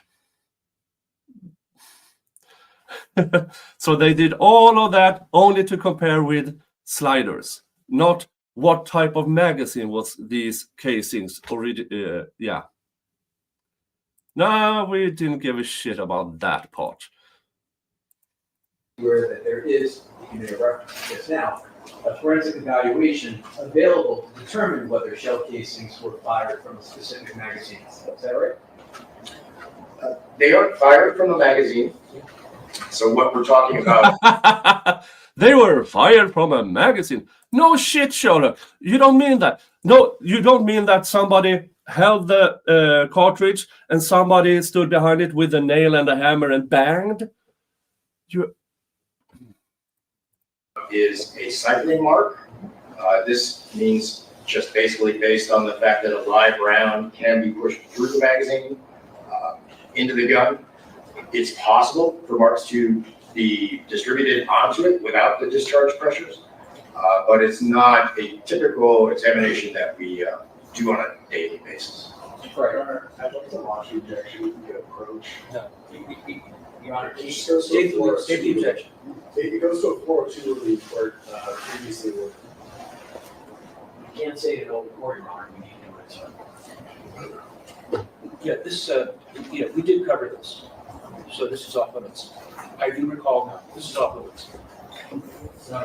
No, we continue. No. So, in firearms analysis, class characteristics are general features shared by a group of firearms, which are used to try to narrow down possible firearms that could have possibly fired a bullet. Is that fair to say? Yes, Okay. And those class characteristics do not identify a specific gun. Is that right? correct, as the name sort of implies. They indicate a class, a group of guns that may share a particular feature. Right. And in contrast, individual characteristics, why don't you tell us, what are individual characteristics? So individual characteristics Very, with very subtle questions. this attorney is narrowing this expert in.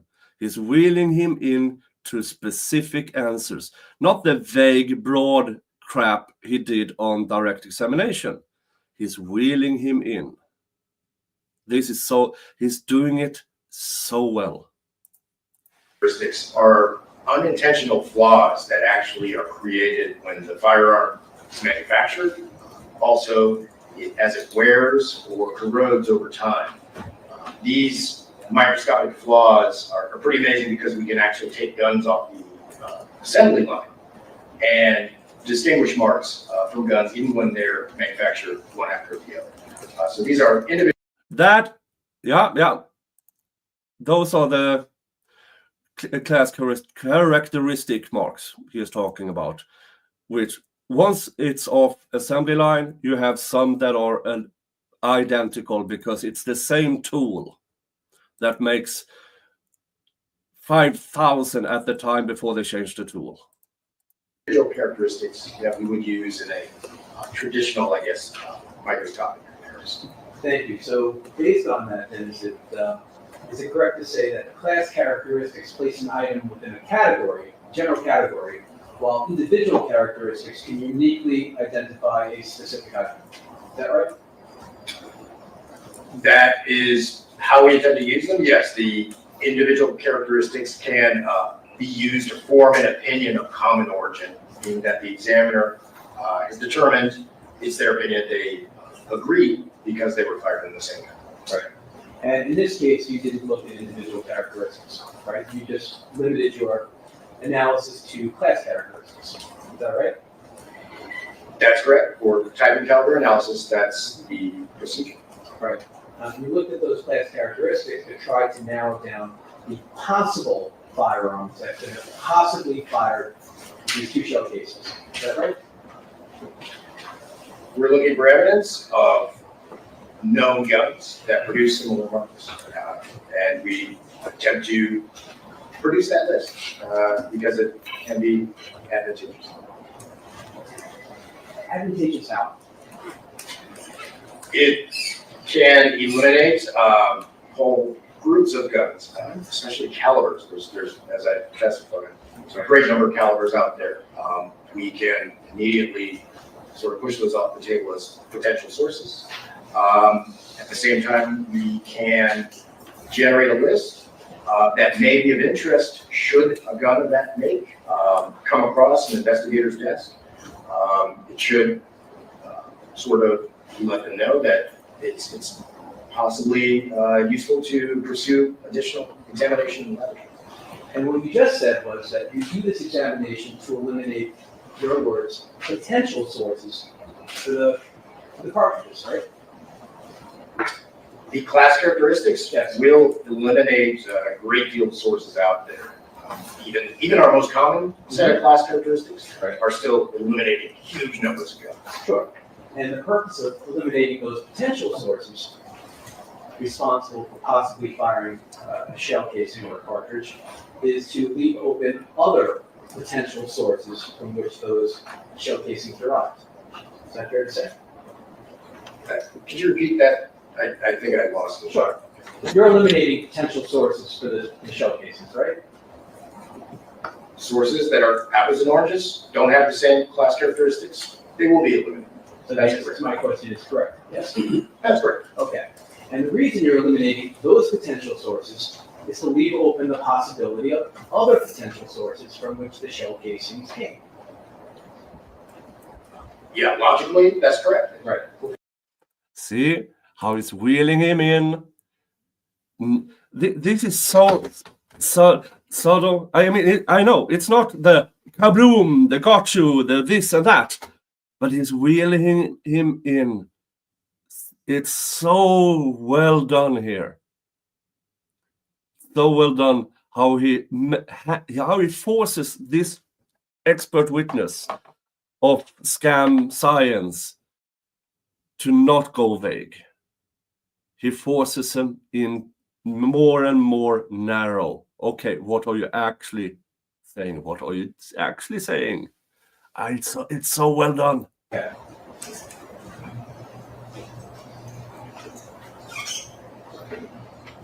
Now, what you did was that you looked at the shell casings and you determined that they exhibited these general class characteristics, the ones you talked about. Is that right? Yes, there are cartridge cases. I don't think we're gonna mistake what you mean, but yes. Okay. You understand that when I'm referring to shell casings, what they've been referred to throughout this trial, I'm referring to cartridge cases. You understand that? Yes, Okay. It is okay if I continue to refer to the shell casings? please, I don't think it creates any misunderstanding. Thank you. And you determined that the class characteristics that you saw were consistent with having been the shell cases discharged from a number of different aftermarket firearm slides. Is that right? They are known to have come from a particular style of aftermarket slide made for a particular size frame. Well, in your report, you noted that the shell casings, this is page 1, exhibit, these are your words, characteristics typical of aftermarket slides for a series of subcompact pistol frames. Is that right? That's right. Right. And then you identified a number of potential frames that were consistent with the characteristics that you saw. Is that right? The frames don't create the characteristics. So the frames are compatible with the slides, which I know to be consistent with the characteristics. Appreciate you saying that. Thank you for clearing that up. And to be clear then, you're not comparing the characteristics with firearms themselves. It's the aftermarket firearm slides that you're using for comparison purposes. Is that right? Yeah, I'm sorry, one more time. Sure. You're looking at these class characteristics and determining that they are consistent not with actual firearms themselves, but with the particular part of the firearm, the aftermarket firearm slide. Is that right? The slide of the gun is where these marks originate. Right. So that's what we can associate or evaluate. Right. I think you just clarified, not the frame itself, but the slide that goes on top of the frame. Yeah, that's exactly. All right. And in particular, with regard to the class characteristics, you observed that the shell casings in this case have a teardrop shaped firing pin aperture. Is that right? That is correct. Okay. And the firing pin aperture, you spoke to this, and it's really sort of just it's a hole in the breech face of the slide where that firing pin passes through. Is that right? Yes. Okay. And you also observed that the shell casings have a firing pin impression, which is also shaped like a teardrop. Is that right? Correct. And you said that the firing pin impression also has a metal injection mold seam. Is that right? It appears to have a linear mark that we associate with that particular manufacturing process. Yes. Okay. See, again, from this vague conclusionary things he did on the direct examination, now this defense attorney is narrowing him in more and more. This witness tries to go a bit off track, and the attorney goes, no, come back in here, forcing him into make more narrow answers. And just dealing with that first, the metal injection mold, and that's simply just a line left in the firing pin from the manufacturing process. Is that right? Correct. Okay. And the firing pin impression, you spoke to this, that's just a mark that's left on the primer of the fired cartridge when the firing pin strikes it in the back, right? Yes. Okay. Now, after making your observations of the shell casings, you searched, you alluded to this, various databases for categories of I guess, firearms and firearm slides that exhibit those general characteristics. Is that right? That's correct. Okay. And in particular, you searched, what is it, the AFD website, that's characteristic matrix, that is called? The class characteristic matrix, yes, is a search tool on the AFTE ones. Okay, and the AFTA, that's just the Association of Firearm and Toolmark Examiners. Right? That's correct. Okay. Now, you looked at that database, or rather, you looked at, in addition to the AFTA database, you looked at the database within your own firearms analysis unit, and that's the NIDA. Is that right? Yes. Okay. And in addition to those databases, you also searched the firearms analysis units, your own units, based on a collection of 229 discharge cartridges. Is that right? Yes, cartridge cases. Correct. Now, I think we spoke of this, but after conducting your search in databases and making your observations, you rendered the opinion that the class characteristics that you observed on the two shell casings were seen in certain aftermarket slides for firearm frames, which included the Polymer 80 model PF9SS. Is that what it is? That is. A Blacksword model SS80. Is that right? Yes. The Glock model 43, right? Correct. And the Glock model 43X. Is that right? That's right. Okay. Now, is it fair to say that this process that you talked about, looking at firing pin apertures, firing pin impressions, and determining whether they look like, in this case, teardrops or D shapes or semicircles, it involves some level of subjectivity? Yes. Right. And in fact, that's why sometimes multiple people have to make determinations regarding how a firing pin impression or firing pin aperture should be characterized, right? No. No. Okay. So in determining whether or not, you just said this, determining whether the firing pin impression or the aperture looks like one type of shape or another, if it fits into a hemisphere, I think that's one type of D shape, one type of firing pin aperture, right? Hemisphere, is that one? Hemispherical is a more accurate term for something I just call round. Round. Okay. Is there a semi-hemisphere? I don't know that term. No, there's one that is sort of a modified hemispherical shape that has sort of a beveled edge on one side, but it's not really called semi-hemispherical. It's been referred to as a D-shaped firing pin. Okay. But in making the assessment, I think you said this already, there is some level of subjectivity. To looking at shapes. No, to determining what the shape is, right? In other words, these firing pins aren't standardized, right? You have how many different manufacturers making these firing pins? They're not going to be one particular shape, right? They all make firing pins, yes. Right. And they Different shapes. use a range of different shapes. Right, essentially a broad range of shapes, right? At least three. Okay. And in making the assessment whether or not a firing pin is one shape or another, you said this already, there is some level of subjectivity to this, right? Yes, to looking at shape. And in that regard, that level of subjectivity doesn't just apply to you, but to the people who enter information in the databases that you rely upon. Oh, this is so good. The attorney, without the expert noticing, is saying that all of this is subjective, isn't it? He's more or less calling him out casually of producing shit science. Let's listen to that again. Okay.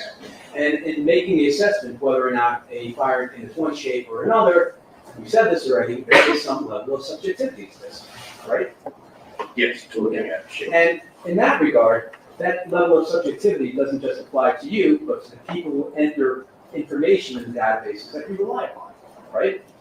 When they're entering information into the computer system, the same level of subjectivity that would apply to you would apply to them, right? Sure. Okay. Now, you this on is so good. These four pistol frames that would be consistent with the class characteristics that you observed, but you'd agree that those are not the only ones having aftermarket slides exhibiting the characteristics that you observed, right? Not exactly. So the marks are known to come from a particular size of aftermarket slide. Mhm. That slide is compatible with these 4 frames that I know of. That was what is meant by the report and notes. But your report expressly states that the 2 shell casings exhibit characteristics typical of aftermarket slides for a series of subcompact pistol frames, including, the phrase we saw on the screen there, but not limited to the 4 that you identified, right? Correct. Okay.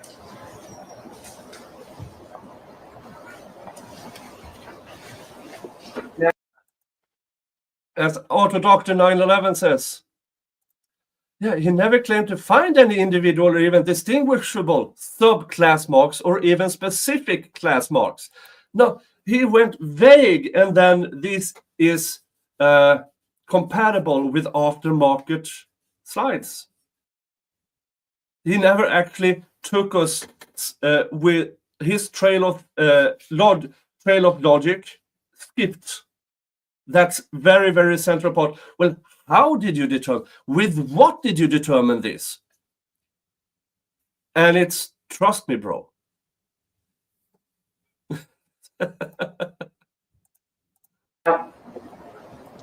Your analysis relies on the databases that you use for comparison purposes, correct? For reference purposes, it's not a side-by-side comparison of marks. Yes. I understand, but now obviously certain firearm slides, or let me just back on this, I want to make sure the record's clear. In order for you to make your rendered opinion, you're relying upon databases, right? Published information, yes. One database is what I would call it, that class characteristic matrix. Mhm. That's a searchable database. Right. That's the AFD, correct?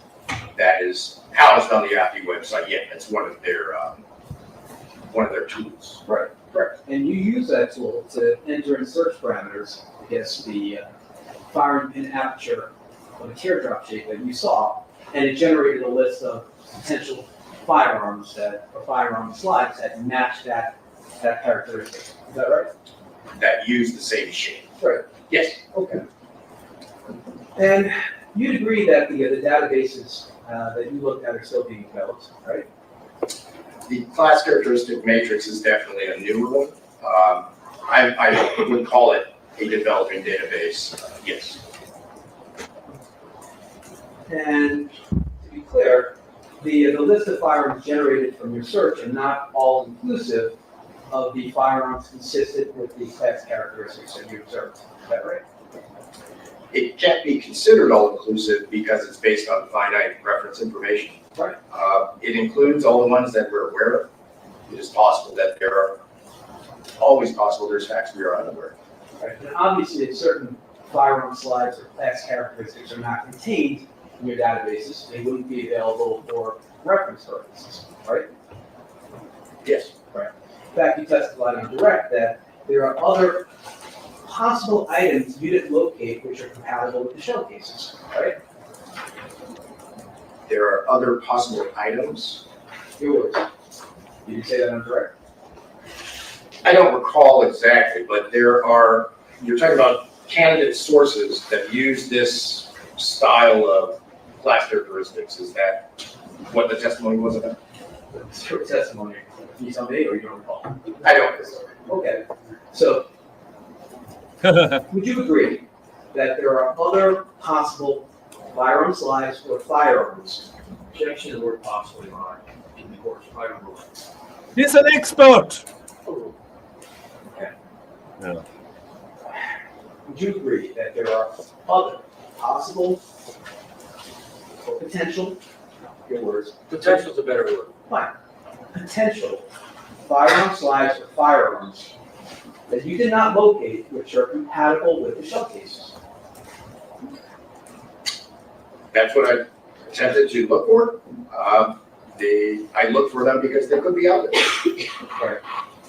And if they're not in your database, you would locate them, right?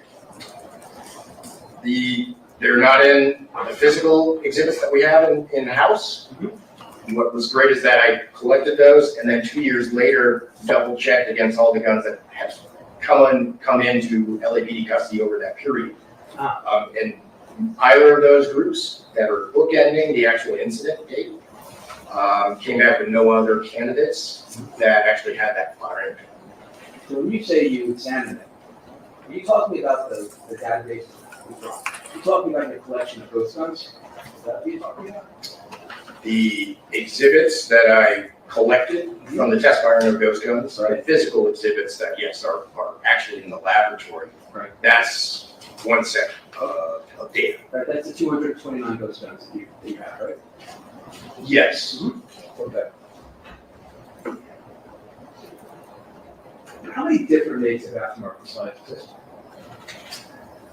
There are dozens of manufacturers. They are pretty hard to track. Right. Dozens of manufacturers. Could it be hundreds? It's possible. Right. And each of these manufacturers can make how many different aftermarket supplies? Do you know? How many different types? How many actual units they can produce? No, types. Types per manufacturer. You don't know, do you? No, they tend not to actually mark these components. Right. So it is very difficult to track. Right. And because you don't know how many different makes of aftermarket slides exist, you would know how many different makes of aftermarket slides specifically have a teardrop firing, an aperture, and a teardrop shaped firing. You couldn't know that, right? Again, we treat it as an aggregate brand, okay, because we don't know who's actually making them. I try to cast a wide net and look at all the products I can get my hands on that they've made. And I only was able to find one select species that was congruent with the others. Right. Based on what you can get your hands on, right? Based on the intake into the Los Angeles Police Department, as well as that database, which is constantly growing. Correct, the NIDA database. Right. It's constantly being fed. Sure. And there's a reason that's still developing, right? Because we're looking for more information. The developing one is the class characteristics matrix that is on the FD website. Right. I call that developing because typically we use a database of bullet rifling, and that's got like 15,000 exhibits in that database. It's been around for decades.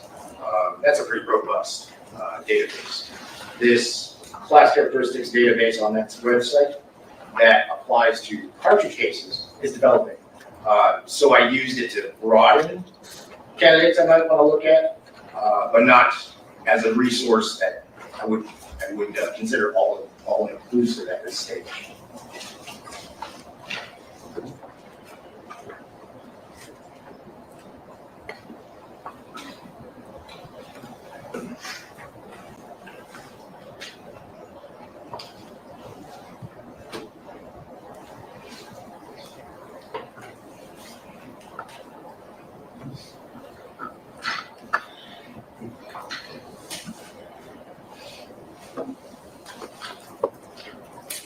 Now, with regard to these aftermarket slides that have a teardrop firing pin aperture and a teardrop shaped firing pin, how many of them, let me rephrase it, how many firearms are there that are in existence right now, types of firearms, that are compatible with aftermarket slides with a teardrop firing pin aperture and a teardrop shaped firing pin?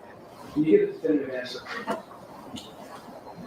I can give an approximate based on my experience here in our flow of firearms into the LAPD. Is that sufficient? You would give an approximate answer without knowing all the different types of aftermarket slides that exist? You can give an approximate answer? I can give an approximate based on how many in this group that we see relative to the total amount of guns that come into the unit. Right. But those, those would be only the guns that are logged into your database. If they're not in there, you can't use them for reference purposes, right? Those are guns that come through NIBIN on a daily basis. So it is part of our daily business. It's just you have these guns that are handguns, will be input into the system every day. Would you agree that Glock's a very popular firearm manufacturer? I would. Would it make sense that you find many Glocks in your database because of that, Yes, including Glocks with aftermarket slides? they do come through the unit. Aftermarket slides, sometimes on lock frames, overwhelmingly more common on the unserialized frames you go through.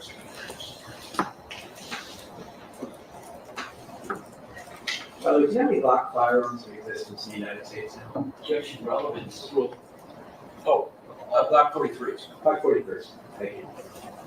In the United States. Sorry. No. Glock 43Xs? Yeah. No, in terms of our intake, No, in the United States, present. Because your intake doesn't intake every single firearm in the United States. How many exist in the United States? If you know. I don't in the United States. Okay.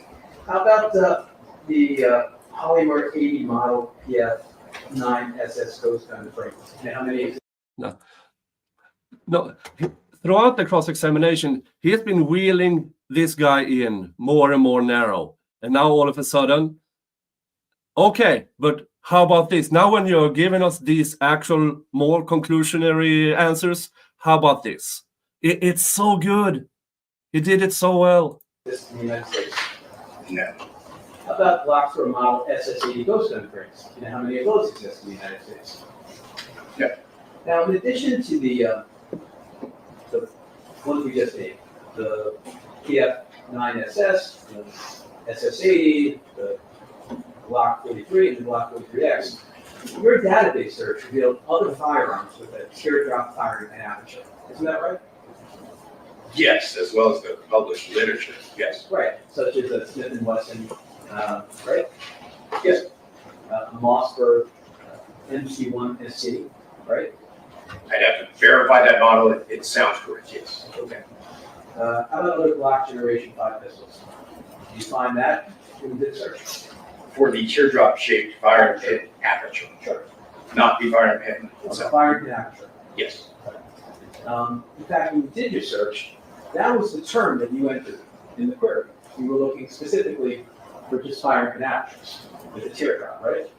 That's for that one particular, the AFD class characteristic matrix. That is the only feature that I entered. So that's only going to restrict based on the aperture. The answer to my question was yes. That's what you looked for, right? That's where I wanted to be clear. Okay, thank you. And you'd agree that that teardrop firing pin aperture is also been found on a Taurus firearm, right? Yes. Right. Specifically the Taurus GX4, right? Again, that model sounds correct.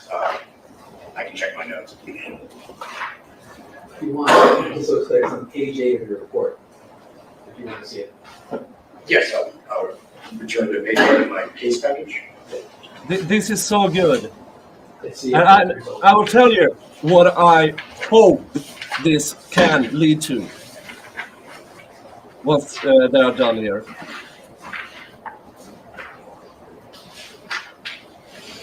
Yes, the Taurus model with the teardrop aperture that I'm aware of is a model GX4.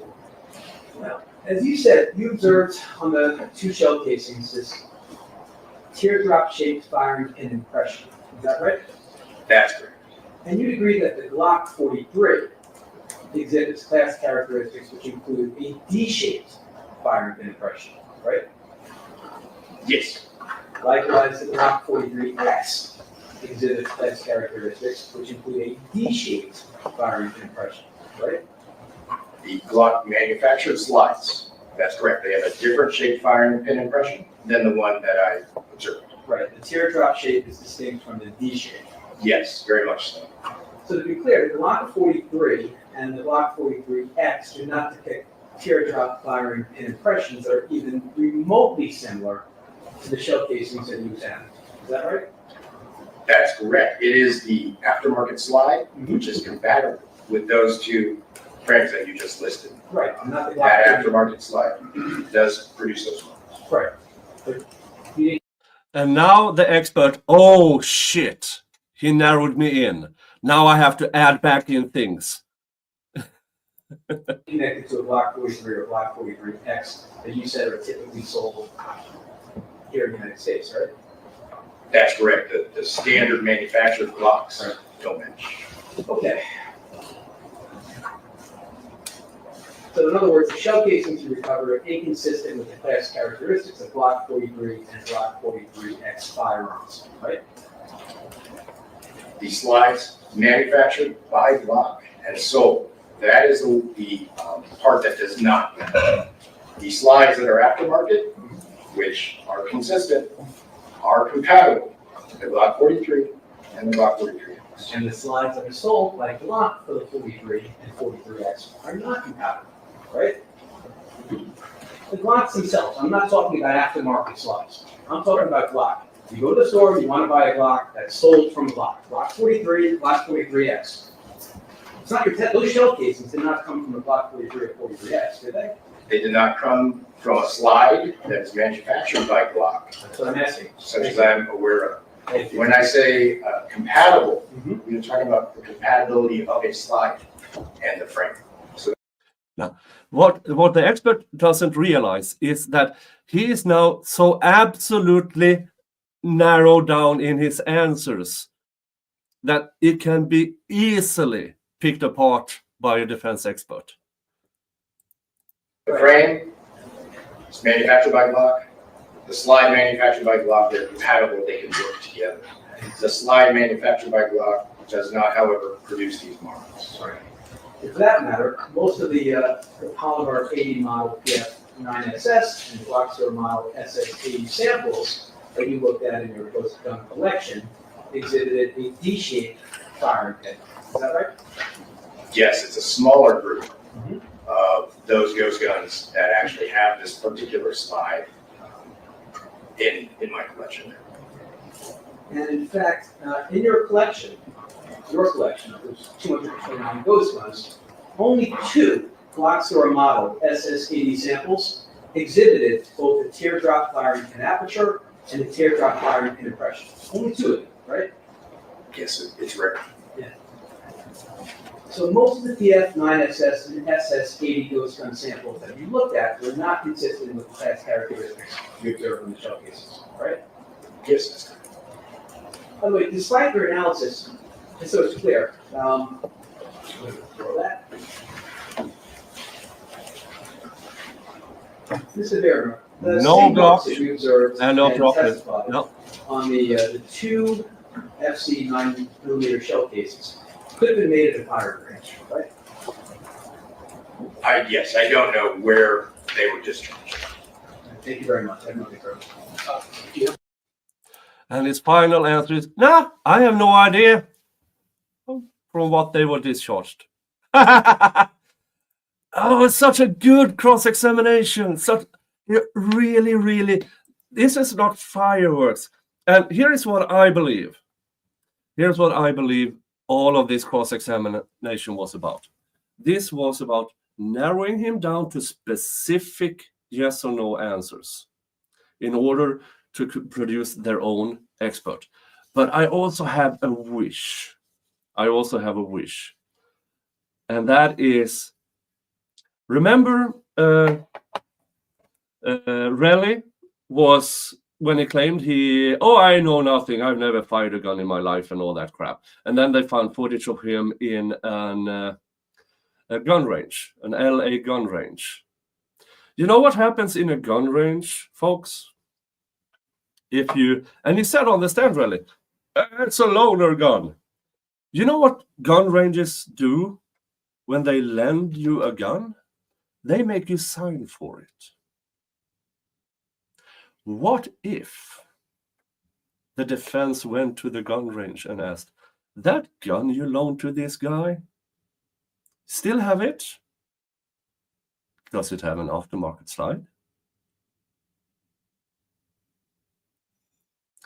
Now, I don't know if that will happen. That's just a wish from me, because what if, after all this testimony from this guy with the aftermarket slide and everything, they can actually go in front of the jury with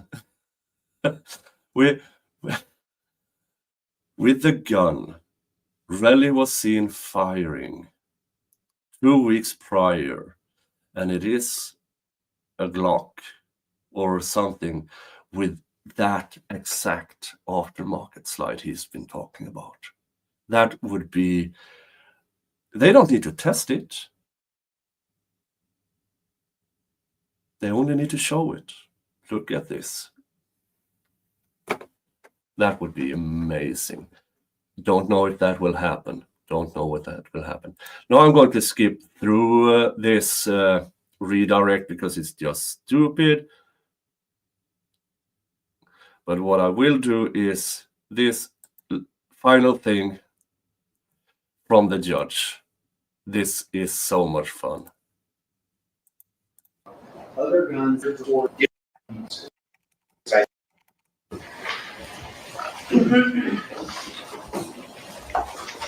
And he's off the stand.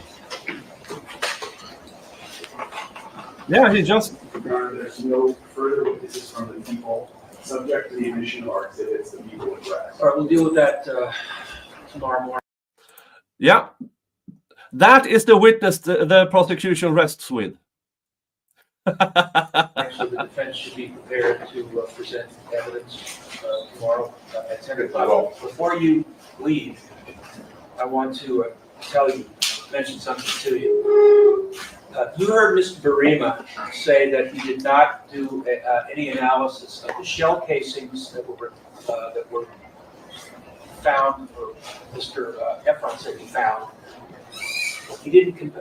Mr. Barima did not do an analysis of those casings to the magazine that was recovered at Mr. Mayer's house about 6 to 7 months later.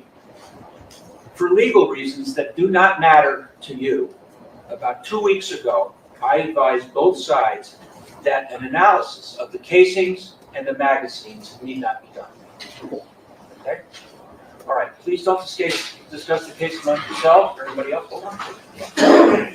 Yeah, that is, I believe, because of the late disclosure. Nobody was allowed to test the magazine and the casings in that magazine that was apprehended from Rockies. So yeah, that's interesting. But it gets better. Remember, 10 o'clock tomorrow, we're going to resume. Again, please keep an open mind. Do not look at anything online or in print media regarding this case. Your Honor, just at the end of that motion, the court did not say that therefore they are not judges. No, I gave the what I wanted the jury to know. All right, folks. See you tomorrow at 10 o'clock. See, prosecution got mad and in front of the jury started whining again. Listen to this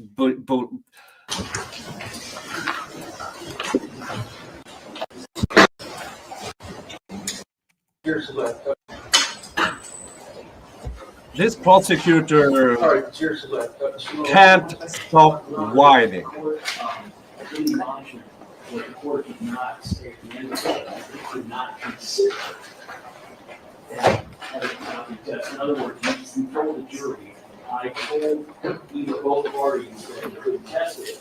You didn't tell the jury, so you cannot consider that, etc. In other words, they got an explanation, but no explanation. They might, I'm not saying that they won't on their own decide that because the court said that they won't consider it, but there wasn't an explanation. That's all. I thought the court was admonished. I'm sorry. What did you ask? What should have been told them? So no, just adding the last part. So you told them at my instruction that evidence was not to be tested, but they were not told the next part. For that reason, you are not in any way consider that as part of the evidence. They've been told time and time again that their decision in this case can be based only on the evidence that is within the universe of this crime. I don't think it's necessary to say that. Your Honor, the last thing for us, we just want on the record, it's our understanding that the court is. Yeah, and his whining just continued after that. I mean, but this, first of all, I have to give props to this Toolmark analyst. His presentation on how a gun works, stellar. Sadly, then it went off the rails with him skipping the part where he went from the casings to. Then he just concluded, well, it must be an aftermarket slider.